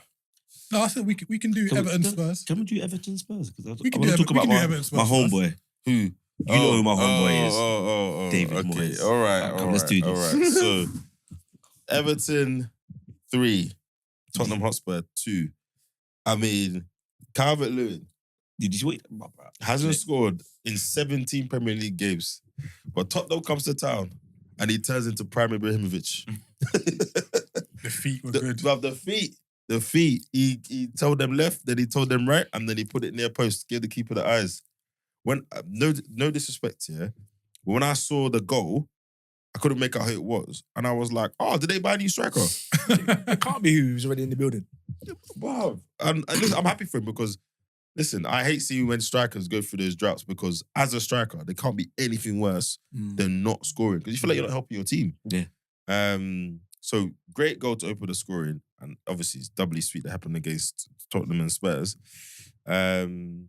And then Everton still, I mean, they scored 3 goals in the first half. They were playing good football. Yeah. Why are you looking at me like that? So for context, Who's the Spurs? Are you Spurs? I'm Arsenal. He's but anti-Moyes. No, I'm not. No. This is propaganda. I'm not anti-Moyes. What I was saying was, I thought it was a bit of a slightly backward, little bit short-term disappointment to go for David Moyes when we're at a time where people are thinking ahead, thinking about where the game's going, so they want to appoint people. Now, these guys are, look, they're in a relegation dogfight, etc. Fair. But I still thought that they could have, And all for the West Ham fans as well that dissed him and dogged him. Yeah, true. He did lose his first game on Wednesday, though. Yeah, against I Villa. know. So, and I think, to be honest, this is more so Ange is doing than Moyes. Yeah. I don't believe But this is... he set up the team, they not played Moyes. well. Did you see what Dominic was doing out there today? But did you see who it was against? It doesn't matter. That's what he's doing. Thank you. That's why remember player development. I told you about that. Yeah. This guy, move, man. So then second half, Spurs come back. Kulusevski, who's having a hell of a season. And Richarlison, the ghost of... he likes scoring against Everton. He does like scoring against his old team. I mean, I'm sure Spurs would love him to like scoring against other teams as well. But he has been injured. He's had crisis of confidence. I think this is Tottenham's 12th. I want to say their 12th loss. Yeah, 12 in 22 games. In 22 games. That's bonkers. Yeah. I mean... I think it's time for him to go. I know I was saying I he don't gets know. the end of the season, but I don't think so. I told you, look. Too difficult. Yeah, he's going to get too... Again, like, I don't know if you saw his post-match interview, Mm. and the guy, I think it was BBC, he was like, "Oh, it's a shame we're here again." And he's like, "Oh, what do you mean, mate?" He's like, "Oh, another defeat." And he's like, "Oh, No, he good." said something even worse He's like, than that. good way to start the interview. No, I think you're helping him out. He said something worse than that. He said something along the lines of same old story or something like that. Something that was really on the nose. And I tell you what, I'm not going to lie, slight tangent, but these journalists, these post-match interviewers, they do my head in. If I was a footballer or manager, they would all hate me because They're brave. They say you're not even thinking, this is my livelihood, this is my job. Yeah. And it's And you're, fresh. you're asking me dumb questions. The Yeah, defeat brave is now. fresh in your mind. Yeah, of course it is again. I've lost 12 games, bro. What do you want to say? What do you want to say? Yeah, but he looked deflated. Like, in course. all the interviews, post-match, pre-match, It's not easy. he looked deflated. I think if it wasn't for Man United, he'll be gone. I Yeah. think Man United's being where they are has Taking taken a lot of attention off of Off where of they... them, Because yeah. I didn't even know that they were below Man United until I looked at the league today. What? Tottenham are below Man United, who everybody is talking about as being the worst team. And Tottenham are below. How is this guy still in the job? Yeah. You've got people say this is the worst Man United team they've ever seen, and you're still below. And them. you're still below them. Yeah. And you're still in the Now, job. Can we shoot him some bail because like everyone's got injuries, but his injury list is bonkers. Do you want to tell you why I can't shoot him Bell off the injury list? Because if any common sense talking as a manager, if you've got injuries and your key player, this formation that you've been using relies on certain key players. It goes back to what man was saying before. You will adjust. You will just say, right, I don't have Van der Ven, who's probably one of the fastest defenders in the league, who can, if I'm going to play a high line, I know I can count on him to chase that ball back, to recover the ball. If I don't have him, I've got to drop my line in. Right? On top of that, I don't have Romero, who's another centre-back. I'm now playing two players out of position in centre-back. Let me give them some help. And one guy who you drop don't the think is line good back. enough to make your first team most weeks as well. Exactly. Dragosin. So playing a high line just doesn't make sense. So if you're going to be stubborn enough to keep that high line, I can't shoot you. But I think there's other things around the quality of the replacements and the covering, and then Yeah, you having to that's play midfielders there. So even though you can make them slight tactical adjustments and saying, all right, I'm going to have a deeper line, and the overall quality of the players are not good enough, right? And again, Solanke got injured midweek, so that's another injury to add to the list. His starting back three was Archie Gray, Dragosin, and Ben Davis. No disrespect, but It's difficult. it's difficult. It's tight. Bergvall, Pedro Porro, Jake Spence, Papa Issar. Change it up. That Papa Issar guy, yeah, that guy's a walking yellow card. Yeah. Any of you guys who bet, he just put yellow card. Easy money. Yeah, Bro, and key easy money. fouls. Yeah. Oh, he's mental. And then obviously Heung-min Son, who's even though it's coming to the end of his career, they gave him a new contract. Again, crazy. And then Madison and then Kulusevski up front. So he's doing some makeshift stuff, false nine. Yeah. No? You're not having... So if he's gone Monday, you guys will be like, you know what? He's doing Fair. too. He's doing too much. It's just like a referee. It's a referee that makes a decision that you don't need to make. Nobody would have said anything if he didn't make that decision. Yeah. But then you go and make that wild. He makes wild decisions that are gonna cause controversy. Just do things. Just win the game in Play a way to that your strength. And like I think like these even going back to what Amorim said, and he seems quite stubborn in terms of his high line. Like he's probably coaching players to be adaptable. Like you have to have so many strings to your bow, but he's not replicating that in his style of play. Like it's a bit hypocritical. Like I can't remember Pep out and out sticking to one. So probably they play ball, He might overcomplicate like he did in that Champions League final. but he's adaptable. Yeah. Like it will change this. It will do what's required to win that game. Like, come on, you don't have Van der Ven. He's supposed to be an athlete. He's supposed to be doing 100 meters or 200 meters. You've managed to get him on the football pitch. He's no longer there. Yeah. You have to drop. Drop your line, work with what you've got. So yeah. And then Moyes is set up. Obviously, Brantwaite is back. I think he's done. And then what's the winger's name? The left Oh, wing, bro. Ndai? Yeah, Ndai. Yeah, his what did he goal get was from good. again? Marseille. So he was at Sheffield United, then he went to Marseille, Yeah. and then come back to Yeah. He's been really direct. I think he might nick a move in the he's season. playing like he's looking for Who's one. at the centre mid? The The left winger. The Left winger. For Everton. Okay. Ndai. Good. Good goal. what about Yeah, the centre really. midfielder for Brighton? Belieber. Sorry to go back to- Belieber. It's a bad- Yeah, he's That's what I want. He's gonna proper. nick. That's how I want. You think so? He's gonna. He's gonna nick something. Yeah. Yeah. Tony Bloom's gonna be there. All right, lads, let's go. He's gonna nick Another something. 80 million Oh, coming yeah. my way. Yeah, and the rest. That's a guy don't mess with, you know. When players start performing, he's like, yes, oh yeah, come, because they don't mess around. But yeah, good win for David Moyes. And again, when you're in his position, again, you talk about mentality, etc. That's the kind of win that allows the players to buy into whatever he's telling them to do. Yeah. You know, Spurs haven't been on a great run, but when you're where Everton have been however many seasons, then that's a win of belief. So then, yeah, let's move on to Arsenal, Aston Villa. I mean, disappointing draw for a few reasons. I know you're thinking about expectation before the game. Why would you expect to beat them? I'm more talking the fact that you get yourself 2-0 ahead.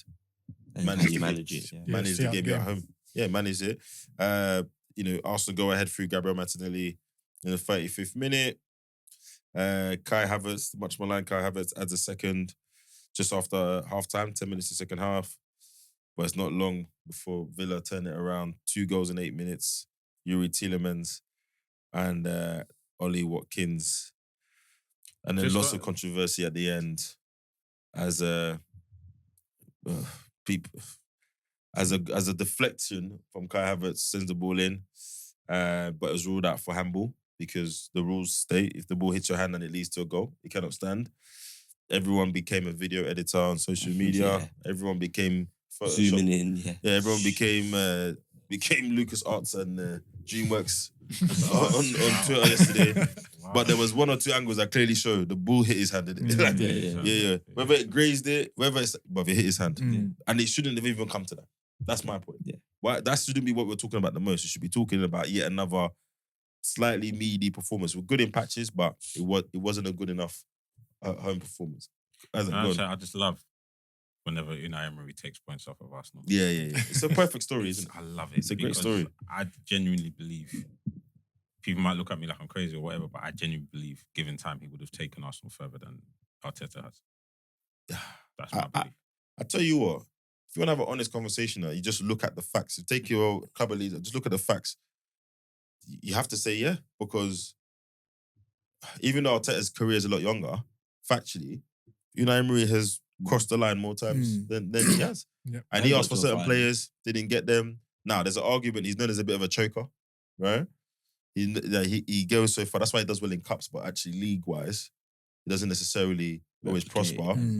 But if I sit here now as an Arsenal fan and you tell me, we talked about his cup performance, his cup record is awful, right? Had he done a bit better, picked up another FA Cup with his team, because a lot of people say that's Emery's team, he won that first FA Cup with. Okay. The same man you dashed out the door is the one that scored in every round to win you the cup, Aubameyang, right? But yeah, I'm not sure. I think his career shows that he's really good and can get you league-wise anyway into the right places, but never, apart from France, obviously he won the league in France. He had Neymar and he had PSG team. He didn't have Neymar then actually. Yeah. So yeah, there is that perspective, but Arsenal fans don't want to hear that. And I know the Arsenal fans you're talking about. And I said to someone today, the way Mikel Arteta has the best PR kind of public image, if he murdered someone outside the Emirates, these Arsenal fans will find him not guilty. I promise you.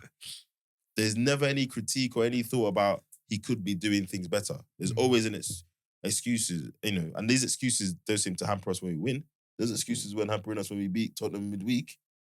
So sometimes you just gotta say it's not good enough. And this is not filling you with confidence that this is a team that can really go ahead and trouble Liverpool for this league. What are we saying then? Arteta out? No, I'm not saying Arteta out. I just want a more balanced conversation. Because it's like the guy can't do any wrong. He walks on water. Because you do hear people about Arteta out, and I think it's important to it's culture today, bro. To get some like perspective from people that do not support the team, because obviously football supporters are emotive, right? Yeah. So from my perspective, I don't support Arsenal. I have a problem with Arteta this season. Yes. Apart from that, I think to myself, you've done an unbelievable job in terms of Even though I said what I said, I still think he's done a really good job. The building project has been unbelievable.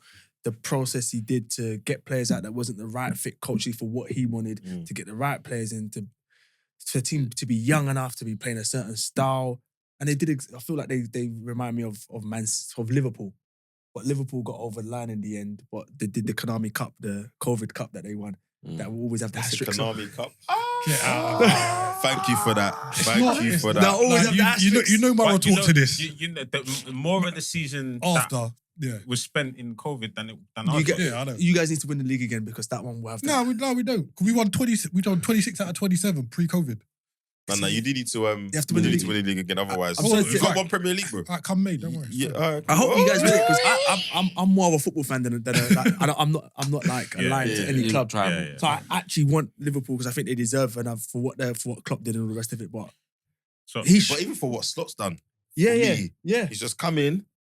That could have been a really big shadow, overwhelming.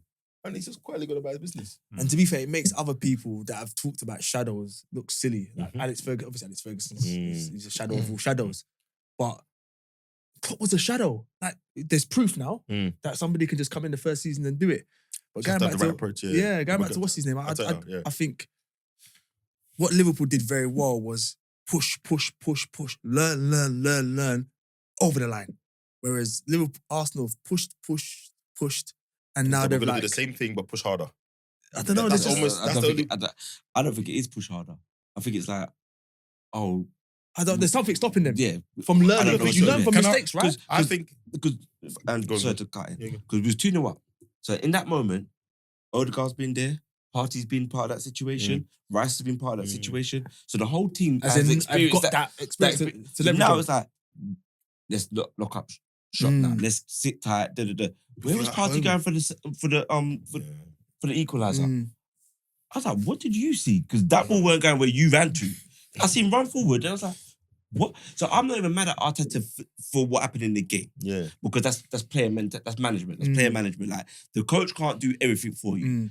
So the manager can't do everything. So when Party ran off, I'm like, where are you going? When Denya, is it what's the left back? Dini.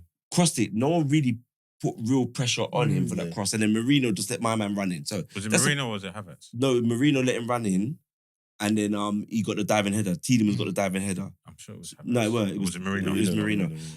However, Arteta had the chance to make changes before then to keep the pressure on. So you could go, actually, let me be a bit more attacking. Let me put Sterling on. Because I saw Martinelli's legs were gone by the 55th minute. Like, he was tired. Cool. Then even, I don't know what he's got against Zinchenko. But Zinchenko can play midfield. And he retains the ball. And he retains the ball. So you go, actually, Marino, you've done your job. Zinchenko come in and retain the ball. I think the thing with... And he's not being... Sorry, just on that point, I think the only thing with Arteta, this thing about him, physicality. You see with Arteta, he basically wants to do what he helped build at Man City. Yeah. Bruv, it's physicality. Yeah, Odegaard and Saka get a blind because of their how they technical play. ability, yeah. Bruv, as he signed, Sterling's on loan. Bruv, as he signed anyone that's under a certain height and under a certain muscular build, you tell me when the last time he did that. And I want to back up Bin's point a little bit in terms of cutting Arteta a bit of slack in terms of in-game management. Granted, he could have made a few changes, but if you look at the players here on the pitch, and some have got experience, when Tielemans scored, you could see the Arsenal players shrinking. Yeah. And then he hit the post before Tielemans hit the post again before the equaliser. The equaliser goes in, and it's like they went from 80% down to like 40%. Yeah. And it's like, right. And it wasn't until, the 85th minute? Or no, I say like the 80th minute. And I think the only one who stepped up was Rice. That's what I was about to say. Rice was the only one who was like, get a goal. You know what? We're at home. We're challenging for the league. Let me do something. And I will back Odegaard to the hills because I think technically he's a great player. But he goes missing in important times. Yeah, And yesterday was the last 20 minutes terrible. I think you can't be.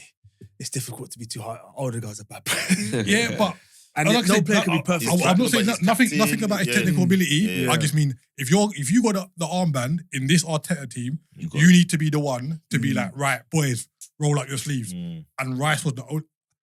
I know it's wild. You see Rice going mad at Party. I know it's wild. I'd give Rice the armband straight. What's wild about that? Yeah, there's nothing wild. I don't think I think it's wild if you just randomly took it off him. But Rice is captain. He's a I captain. actually think Not many big clubs do it mid-season though. Yeah, like I know Liverpool done it like back in the day, but like that's why I say it's wild, like mid-season. But I'd say Rice, he's the only one who's looking like captain material. And I think if he was there before around the same time as Odegaard, he might have ended up being captain. Yeah, 100%. He only just came in the building, He didn't have right? that character there. I think Arteta tried to go for what Wenger did with Cesc when he gave Cesc the armband in terms of you're the playmaker, you're going to drive the team forward with the ball, etc.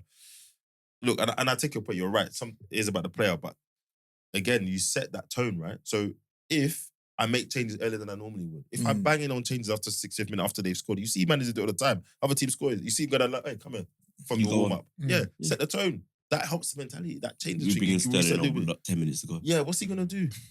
With all due respect, I watched Sterling the other day and Oh yeah, it's mad still. Sterling looked like he was more our age than. And I hate It was that. wild the way he was moving. He tried to put the burners on, he almost fell over. He's in the middle of the pitch. Nah, And the mad one. I felt awkward. I was like, No, I agree. I feel bad. You know what it was? You see, every time he got the ball and faced up Jed Spence, he just he looked at him and he thought, yeah, cool. Yeah, I'm not that guy. And you got the legs. What Jed Spence right now is a one-on-one demon. Yeah. No, but it was. But there's other ways to beat him. You could go in behind. Like it was awkward just to watch. It was man. like, come on, Yeah. you're It was experienced, really like, you awkward were to one of watch, the man. most dangerous attacking players in this league for the best part of a decade. And then Like- but this is where some of the blame goes on Arteta in the sense of the injuries we've had. Like when I've read Saka's injury, I'm like, you're not coming back. Yeah. You might as well call this season over for Saka. Like, he might make some sub appearance, but you might maybe as well. April, Yeah, you might as well say, your season's over. Cannot afford to. Let's buy a player. Now, remember I said Saka's the most important, but go out and buy some players. Is the money there? What is it? The money's there. Okay. They're saying the money's there. They're saying the money's there. I think if Jesus never got injured, we weren't going to sign him. I think the January window has just become quite and also as well, difficult to navigate. granted, only Saliba was injured really yesterday. He moved too many pieces to accommodate Saliba. So he brought Timber. Always does that. Yeah, he brought Timber into the middle. When you got Kyrgios, who's your centre back. Always does that. Nah, I'd rather Timber play. Sorry, Kivior. No, but wouldn't you prefer Kyrgios and Timber than Timber and Partey? What do you mean? Partey's right back. So all I'm saying is bring in Kyrgios, keep Timber And out Kyrgios right played back. on the right side as well before. Yeah, Kivior gives me anxiety, bro. I think a bit of You know, there's players when the ball's he's coming good enough in. for one game. He's good enough for one game. Yeah, but also let's not discount Villa are a good team. Yeah, Villa are a good team, and it's even more reason. Yeah, made a good sign. Even more reason why when you take that 2-0 lead in the first half, you got the man. Sorry, early on in the second half. So either side, you got to see that out. You're at home, control the game. If you want to win the league, these are the games you have to control. You have to beat the better teams. There's our record against, I think, is the top 6 is like 2 wins and 9 draws or something like that. And then against the bottom teams, obviously, we're kind of up. Yeah, I've got that here actually. So you've played 11 against bottom and top. Against the top half, 2 wins, 7 draws, 2 defeats. Bottom half, 11 games, 10 wins, 1 draw. So it's against the bigger teams. Yeah, exactly. Struggling. Or the teams around you. Yeah. So you might not be losing that many, but those draws kill you. I've said it many times. I'll say it again. Give me 2 more losses and I'll take 2 more wins. Throw the draws in the bin, bro. Yeah. Throw them in the bin. Anyway, I think my overall point with Arteta as well is whenever I say things about people think I'm saying he's not good enough, I'm not even saying that. This is his first job. Yeah. He's a relatively inexperienced manager, 5-6 years. So he's gonna make mistakes. What I don't like is people don't acknowledge them. You can't say a bad word about this guy, you know. He's protected. Illuminati. Yeah. That's my heading. But I'm not Arteta out or anything like that. No. But one of my gripes with him, why I never really touch him, his ego is another. And don't get me wrong, you have to step in that situation, whatever. But I think it's to his detriment. And I think the injuries are playing a big part as well. But there's little things he can do. Yeah. But this is where you show your mettle. As a manager, you're going to have injuries. You're going to have situations where players are out. You're going to have that. Yeah. I don't think he's done that way. Sometimes he's gone too defensive, etc. But it is what it is, right? Well, no, it's not. We're not going to win the league. No, I know. But that's what I know. I think the slot situation, man, the way slots come in and he's gonna put pressure on other managers now. Suddenly, the pressure on Arteta's to perform that. It just like, but bro, even logically, and it shouldn't be that case. No, I agree. He's an independent, and he might end up losing. But even forget slot, the thing has always been, we were up against the best club team we've probably ever seen, at least in this country. Yeah. Right? They've won 6 out of 7 leagues, blah, blah, blah. The one season that team falls apart. Where are you? Yeah, that's Slots the one just thing. walked past. Yeah. It's like we're on a bicycle and Slots just walked past you. Yeah, that's the one thing. You know, So that's the problem. So if he wins this league, rightfully so, people need to have a more balanced conversation about Arteta. I don't think he should lose his job. Irrespective of whether... Because I don't think it's over. I don't think it's over. I don't think it's over. No, it's not over. But on current evidence... And without signings, every week you don't take advantage of something, you're moving further away. Yeah. That's my thing. There's no point winning a game when Liverpool drew the other day to now draw today when they won. That's what you did. Yeah. You're just getting 2 steps forward, 1 step back. You know? So it's just crazy. But yeah, we will see. We will see. Talking of City, they gave Ipswich a hiding today. Well, I kind of feel like McKenna set them up for that, to be fair. I was going to say, so we had this conversation about company last season, yeah? About sticking to your philosophy no matter the outcome, right? What's more important? And there's a little, don't get me wrong, McKenna's not trying to do total football or whatever. However, he did it, that Ipswich team weren't playing like we're fighting for relegation, we're going up against an elite team today. They were trying to play. We're at home. Yeah. Okay. And to be fair, the first 20 minutes, Ipswich were in the game. Like it wasn't. What about the 70? I'm just saying. But you got to remember, But you can't have it both ways, man. McKenna's in high stock, right? So he knows. Come the end of the season. I know, but he knows. Come the end of the season, who gets sacked from? He might even get the Tottenham job. Maybe. But I'm just saying because of his philosophy of football, etc. Another team's going to come in Yeah, for but him. you know, if in football, it's about what you're doing today. You're competitive. McKenna, this is not how he thought his plan was going to help him, give him a chance, especially in the form City have been in. Well, not of late, but they picked them apart. I mean, they scored the first goal in 27 minutes and the last goal in the 70th minute. So it was a real peppering for 40 minutes. It wasn't like it was a massive over the whole game. 27 minutes, 30 minutes, 42 minutes, 49 minutes. That's what the goals were. 57 minutes, 69 minutes, bro. I went and watched them at Fulham. Yeah. And they were, that's why outside at home, they were completely defensive. Low block. And, you know, they had rubbish players in midfield that can't do anything. Like, literally, they were there to stop you playing. Okay. So I was surprised. So it must be we play a certain way at home, away from home. Yeah, Thomas Frank. We are solid. So yeah. And they got some good players around. I can't say that guy's name. What's his name? Starts with an S. Oh, the one from Blackburn. Smodic. Thank you. Smodic. Liam Delap. I'm always reticent to get too crazy after half a season, whatever. But he looks like he's actually got some solid. Yeah, serious quality, serious capability, and he might pick up. But City, we all predicted. Okay as well, right? Is it Davies? Yes, Davies. We all predicted City coming back and making top 4. I think they're on the path. Quote unquote, it is only Ipswich. Haaland got on the score sheet again. Doku. Are we seeing little seeds here? Are we seeing the shit correcting? So I know they said Haaland put out that letter after signing that contract, signing his life away, essentially, saying, you know, all the defenders, I'm back. To be fair, he didn't look like he was the Haaland of old. I say old, but you know, last season. But this was definitely a City performance.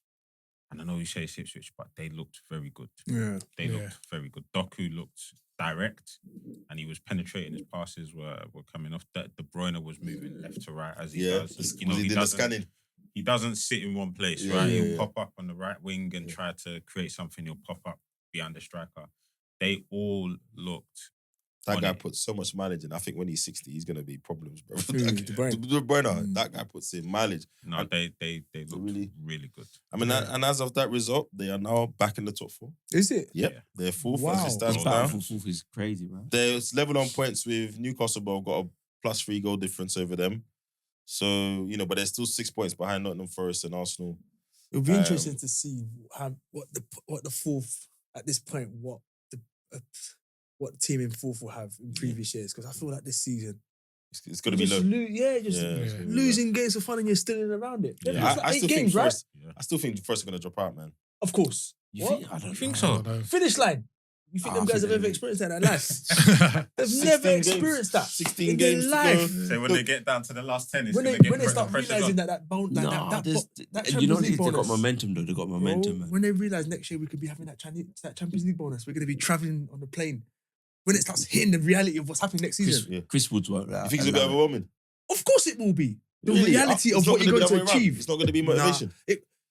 It becomes motivation, but then that motivation becomes pressure because you can actually smell. And now they're just flowing. And now they don't pressure. They turn up into the game. Doing up his videos and he's enjoying. Then it's like, wow, like we can actually be on double our wages potentially. Their wages going to go up. They're going to be traveling. They're going to be big boys.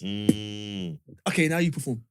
I'll do it. They might, and that's why teams struggle to get over the line because the reality of lifting that cup, you start dreaming of it instead of focusing on the next game. Every time they have a test, they pass it. Yeah. You know, Liverpool in a week, you get a good draw. I hear what you say. It's not time though. I think judge them at March. No, I think they're fine. So I'm looking at their March. No, but I'm looking at their March City's fixtures or Nottingham Forest. Nottingham Forest quickly. They got City 8th of March. Now, if City carry on like this and they're reborn, tricky game. They got Ipswich 15th of March. They got Man United 1st of April. Then Villa, Everton, Spurs, Brentford. They're winnable games. They've been consistent with their squad as well, right? Chris Wood gets all winnable games. I might be eating humble pie. I just can't see it. But the thing with City haven't put a run together since the back end of last season or last year. All right, they've got PSG in the Champions League, which because they're not guaranteed for top 8. But in the Premier League, they got Chelsea at home, Arsenal away, Newcastle at home, Liverpool at home, Tottenham away, and then Nottingham Forest. Yeah. So that's a tricky run. That's 6 games where they might not. And this is where sometimes the other team not do what they need to do helps you. Exactly. So they're going to have a say in title deciding and top 4, but Forest is there, man. It's probably, I think it's you probably, might be right, it's probably in Forest's best interest not to be there because can they even cope with that schedule next year? They probably it's end up gonna be getting crazy. relegated. And then it's gonna bring Just this spend out. money. Just spend money. No, but it's true. Look at Newcastle. With Champions League ball. Yeah, Villa are not doing as well. West Ham with European ball.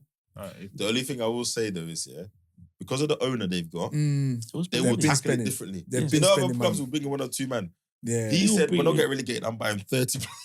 Yeah. He To be will go fair, and sign they've- someone they've- mad. they've- He might go and do the equivalent of signing Robinho from Man City. Remember them days? Yeah. he might go. And he's got Edu now. So, Yeah. Yeah. So that I don't get me wrong. I would love it if they finish top 4. I just. Yeah, I'm in your can't camp. see it. Yeah, I be would very I just can't surprised. see it. I just can't see it. But yeah, let's see if City can maintain this goal. Quick question: what do you think of just the length of the contract and like Who's in general or just The whole Haaland. 8-year thing, 9-year thing, with Haaland being the latest guy to sign a 9.5-year contract. he's obviously an asset, right? He's an asset to the club, and I feel like they're just probably just thinking to themselves, at any point, no matter what, we're just gonna get crazy money. Yeah. We don't want to be in a position where we're having to renegotiate. Yeah. You start scoring more goals. I think Man City are a good club. Even on his 9-year deal, if he goes and bads it up, they'll give him an extension. But there's a part of that where you're on this money. Like, you can't come to us. If you score 50 goals, you're on the 300,000. But to your point, it takes out that variability, doesn't it? Because, okay, you give him some money now, you renegotiate, because everything's every 2.5 years. So actually, in that period, you either lose him to Real Madrid or someone, or you might have even negotiated past the salary you've given him now. Yeah.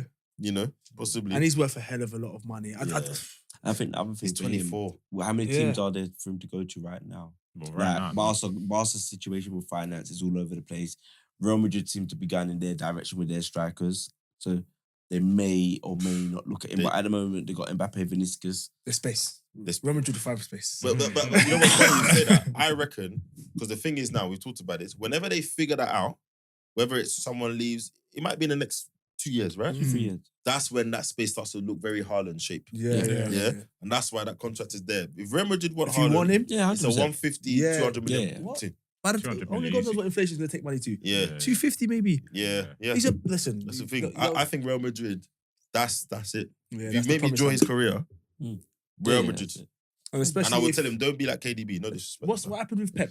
Did he recently sign a deal, right? Yeah, he He signed a signed- 1 year, didn't he? When Pep goes, there's going to be an exodus. Yeah. There's going to be an exodus. Yeah. So they're probably protecting themselves from that as well. But they'll get whoever the next whatever is. I mean, there's no Pep. Yeah, there But, isn't. but there's got to be, you know. That's going to be the shadow. That is Yeah, going to be the that's- shadow that you're going to struggle to replicate, man. Yeah, some players won't miss him though, because you know Pep's a bit mad. So there's Yeah. some players that are like, Yeah, tired of this, done man. with it. I bet The you. intensity. I bet you those players are not. They're not good enough though. Yeah, yeah. The ones that are good enough, I bet That's they why like they it. don't like him. Yeah. That's why they don't like him. Okay, and then finally, Brentford 0, Liverpool 2. Hey, listen, you know sometimes you're watching a game. I wasn't even watching it. I was at G-Sock, and I'm getting updates. What's the score? No. What's how many minutes? 88. Yeah, man. Well, they might actually do it. I just see the guy that's his phone. I said, who scored? He said, Nunes. I said, of all people. So yeah, Brentford 0, Liverpool 2. Darwin Nunes scores 2 goals in the 91st minute and the 93rd minute. This is what title winning looks like. Yeah? You That's find a what that way. looks like. You find a way. A man that's much maligned, and he scored the kind of goal that he normally misses, because he normally scores the hard ones. Yeah. That tapping, anyone else, but because it's him, I was like, oh, well done. I was like, well done. And then the second finish. They didn't have a deflection, did it? Nah, he That set was- himself. Yeah.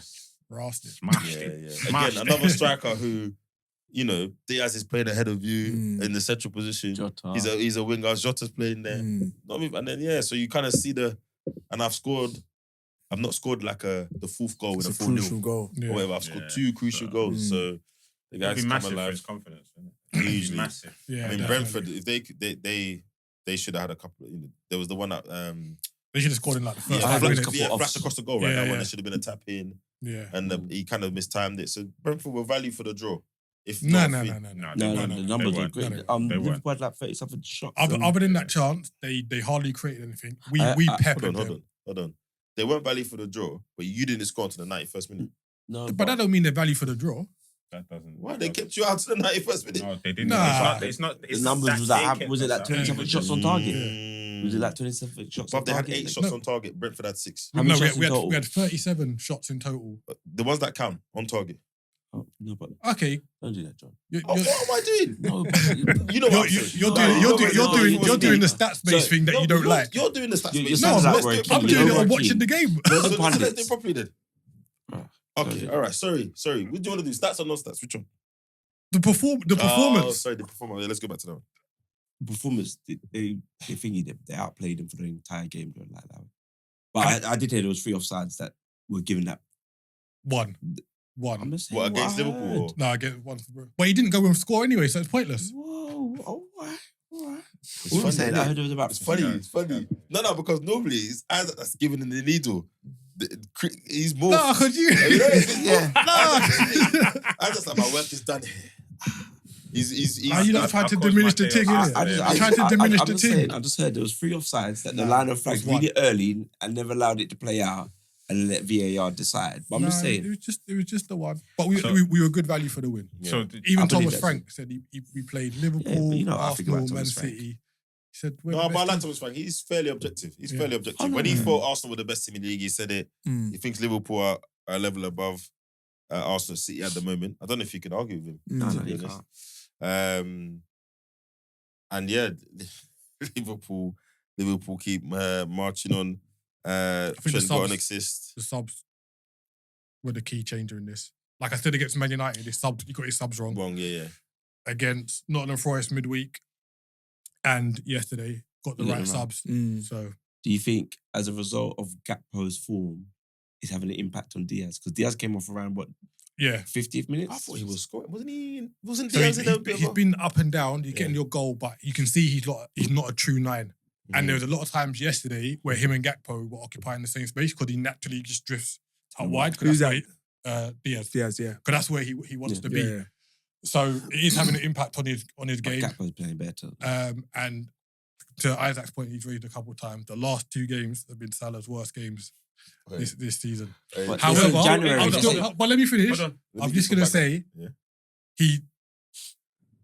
Why are you looking at me like that? I'm waiting. No, I'm saying that, yeah, like so. I get the criticism where he said if he's not scoring, he's missing. Mhm. But I think that can only be leveled since the turn of the year. That's all I'm saying. But they say January is his worst month. Yeah. man. Yeah, So- but just for background, to be fair to Isaac, he's been consistent on this.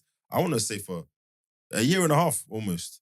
Say, listen, Salah, he does what I call it the Fred Lampard. Yeah? He will not do anything, he won't contribute enough to the game. He will score a tap-in or do a 30-second moment of individual brilliance. Salah this, Can you Salah not that. just- So he's been. can you not- it's just My like only Frank crit- Lampard. Hold on. I didn't like that either. Yeah. That's No, what he used to hero. do. No, He used to do. my- He's done a lot. Don't do that. My only criticism is this, right?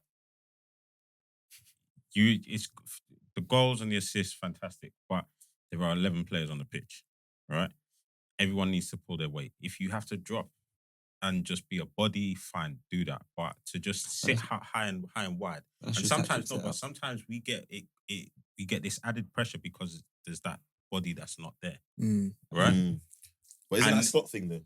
Yeah, stop. No, So but that's what it it was is. it was the same on the clock as well. Yeah, but that's what they want. Sometimes Hold on, it's hold on. instruction. No, it Yeah. was the same. It was the It same could on be. the Klopp as well, Mm. and I think on the Klopp we also had Mane, who would do the defensive work, Yeah, right? yeah, and yeah, then yeah. Firmino was the link man, and then Mm. Salah was just on the end, just running at Mm. defenders.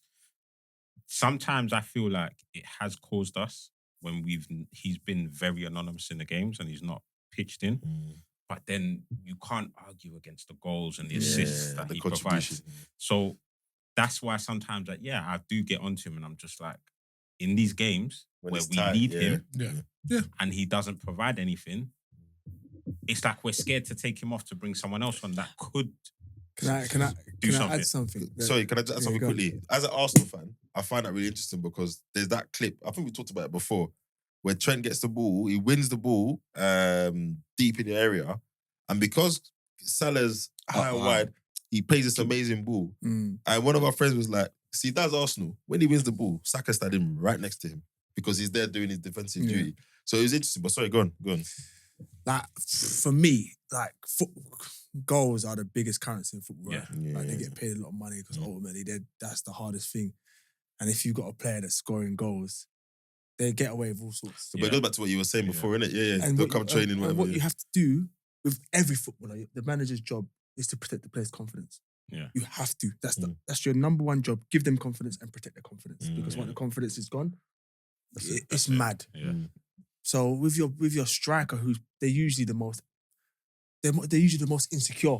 Okay. Because they need goals. And like when the goal's gone, they're just so different. Like they're just weak. They're just a shell of a person. Like, big man, you know you're still a human being. Yeah? You know you've got other qualities away from scoring goals. And they'll just be so quiet. So if you've got to know, if you start taking off a striker and you damage his confidence, you best know that's the right decision. Yeah.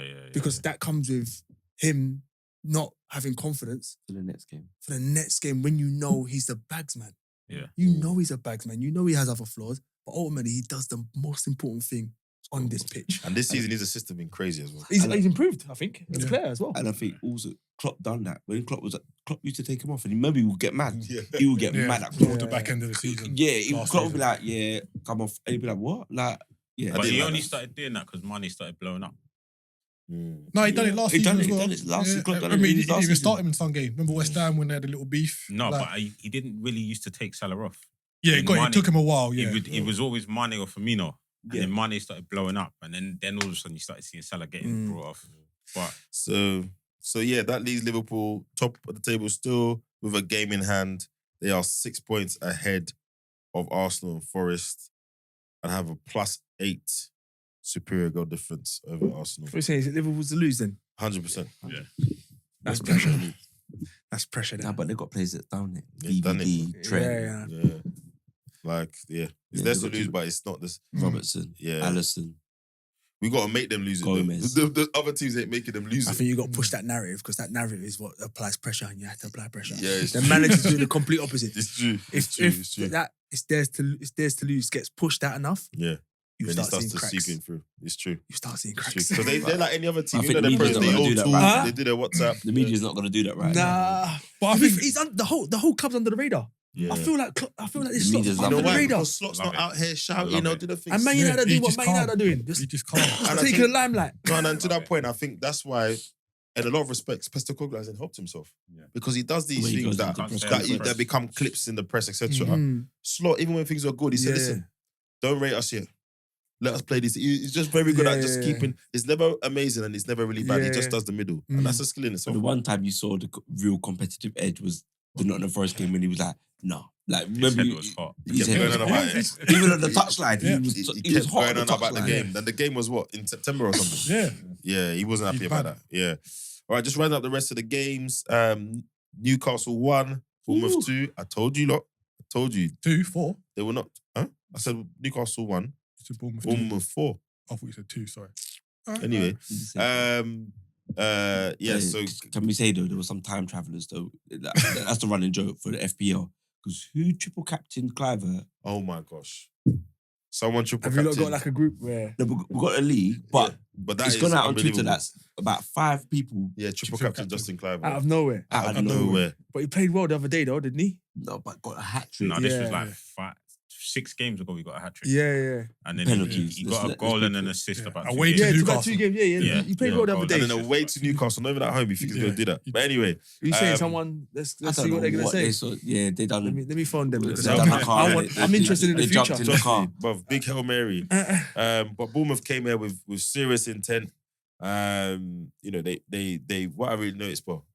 That Bournemouth team, E089's got them working hard anyway. Yeah. They press in every area of that pitch. Playing in that team must be exhausting. No, but I'll tell you who's very key, Tyler Adams. Yeah.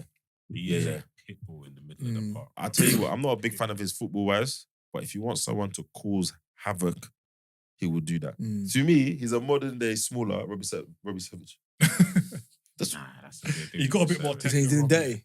He's in the day. Got a bit more tech. I'm just saying. He's like a go on. I'm trying to think of a good anchor man to say he's a poor man's version of that. But and even that feels like I'm doing him a disservice. He can ball. At Leeds, he played ball. He's doing well at Bournemouth. I think without the ball, if as a manager, because again, you always hear managers, it's about trust. If I tell you to do A, B, C, D, you might be a better player than him, but I know you're gonna do that 9 times out of 10. I'm picking you. And Tyler Adams seems like that kind of guy. Does his job, does the job without the ball, and then on that day, Cliver and these mates said we're gonna execute, and it was a story of execution essentially. A lot of these chances. They finished them. They even had one chalked off as well. Could have been 5. Yeah, true. Could have been 5. So yeah, great hat trick for Cliver. And then Kirkes at the end does the worst step over I've seen in some time. Yeah, Didn't tell anybody, but the finish was terrific. Another one that's gonna nick a move. Yeah. And look, I told you, look, Newcastle won't trick me again. I knew it wasn't gonna carry on forever. But you've won 9 games in a row. You're not Liverpool or anyway. You're gonna lose at some point. It's gonna buckle. You're gonna lose or draw. But I just wasn't expecting it in that manner at home. So not a great result for them. Leicester 0, Fulham 2. I think Ruud van Nistelrooy has not seen the season out. I'll be honest. Unless they're planning for next. Unless they're planning for Championship. Well, they need to pick up some wins. 7 losses in a row. That's not mad. bad, man. That squad's bad anyway. I think He's gone. Yeah. You think he's gone? Yeah, I think Sean Jackson might be back on the job quicker than I think. He got the job off the back of the Man It's United. the wrong job as well. Yeah. Wrong job. Yeah. He's gone. I think Gary O'Neill or Sean Dyche can be back in the game quicker than we think, mate. Fine, fair enough. Yeah, because they can't even afford. I swear the EFL are waiting for them to come back now. They got some PSR stuff to slap them with. No, they bust case midweek. No, that's the Prem one. They got some issue because the one they had before, they said, you can't take action against me. I'm not part of your league anymore. Yeah. So when you come back to my league, what's going to happen? But they won't be in the league for the account. Or for one, PSR's being scrapped anyway. Yeah. It's changing. Yeah, but EFL have their own rules. They don't do PSR. They do something else. Okay, I thought they just missed the Yeah, no. anyway. So the one they had recently was the Prem, but they had one where the EFL will get after them, and they kind of bust case saying, I'm not in the EFL anymore. Cool. Loophole. They can't go down. They can't. Well, I think they're going anyway. Yeah. They're going anyway. But Fulham picked up another win and Smith Rowe with a dangerous looking diving header. I thought he was going to get his head kicked off on that one. But you got to be brave, as they say. And Adama Traore finally good finish. showed some composure, tech and quality. I was expecting that to go over the bar, you know. But it was a nice slide rule finish. You know, again, another guy who's quietly just pushing Fulham along. They're 10th, 1 point behind Brighton, 3 points behind Villa. I think anything top half is a good finish for Fulham, don't you think? Yeah. I think it's good work from him. Scotty Iwobi playing. Something to build off. Got Jimenez. Yeah. Raul's scoring again, innit? Do you think he gets another move? Well, that's him now. No, that's him. You never know. You don't know what's around the corner. But But a German team. I don't think so. I don't think he goes higher. You don't think he goes high up at the Prem? No. I think if he leaves, it's in the same realm. Spurs should have bought him. No, I'm joking. West Ham 0, Crystal Palace 2. Boy, Matata's goal. Which one? The step over one? The finish was cold. His step over's And his through ball for Good the pass from Eddie. Eze. Yeah. Yeah. No, Through ball Eze. for- No, but Oh, his the through ball for oh, Eddie. yeah. And Should the have, penalty. Yeah. No, Mateta is really... You can almost see what confidence does for him because early Crystal Palace Mateta, he wasn't doing all of this. But now he shoots on sight. He's taking on players, facing them at one-on-one. Before, he just came to do target man. So, And run like an old man. Yeah. But disclaimer on Crystal Palace, Eze. I just need to put that out there. Yeah, I don't know him, but What a baller. not many are made like that human being. Yeah. Don't you think he needs to nick a move? Or He deserves to make a move because he seems like he's coasty, but there's certain ways footballers are built. Like I feel like Lallana, Odegaard, Eze, floaty-ish. Yeah. Interesting. Yeah, 100%. Just play football. They almost look like they can Different. do Yeah. the thing that still takes someone 100% effort, it looks like they're doing it with 60% effort. Yeah, They're man. not, but that's how they make it look. And then just goes past just the way they people. put moves together. Yeah. I know exactly. I honestly And think what I it's like about a Eze is a little bit taller and probably more Robust. more robust than the typical profile of that player. The two guys you just named. Yeah. So actually, for him as well, that's another element to his game. I'm looking forward to it when he, no disrespect to Palace, but when he moves on and plays in a team where he's got similar level around him. And the expectations higher. Yeah, can he exactly. then up it? Can he be the number 10 in a team where they expect to win more than lose? I think it's a Spurs thing. I can see it, man. I think the Madison patience with Madison is running out. I wouldn't be surprised. August next year, he's putting on a Spurs speed as well. And I think I think what players don't realize, what people don't realize away from football is that these players have got families, right? So if he can stay in London, he's going to stay in London. I think in the same house. I think Madison is two things, right? Is how long Ange stays. So if they persist with Ange, then that's a problem for Madison. Yeah. I think Ange is going to be sacked. I agree. I don't think it makes any sense. And might never make tomorrow. Yeah. I think he's going to be sacked. I think he's going to be sacked. Like, what I'm saying, he's going to be sacked.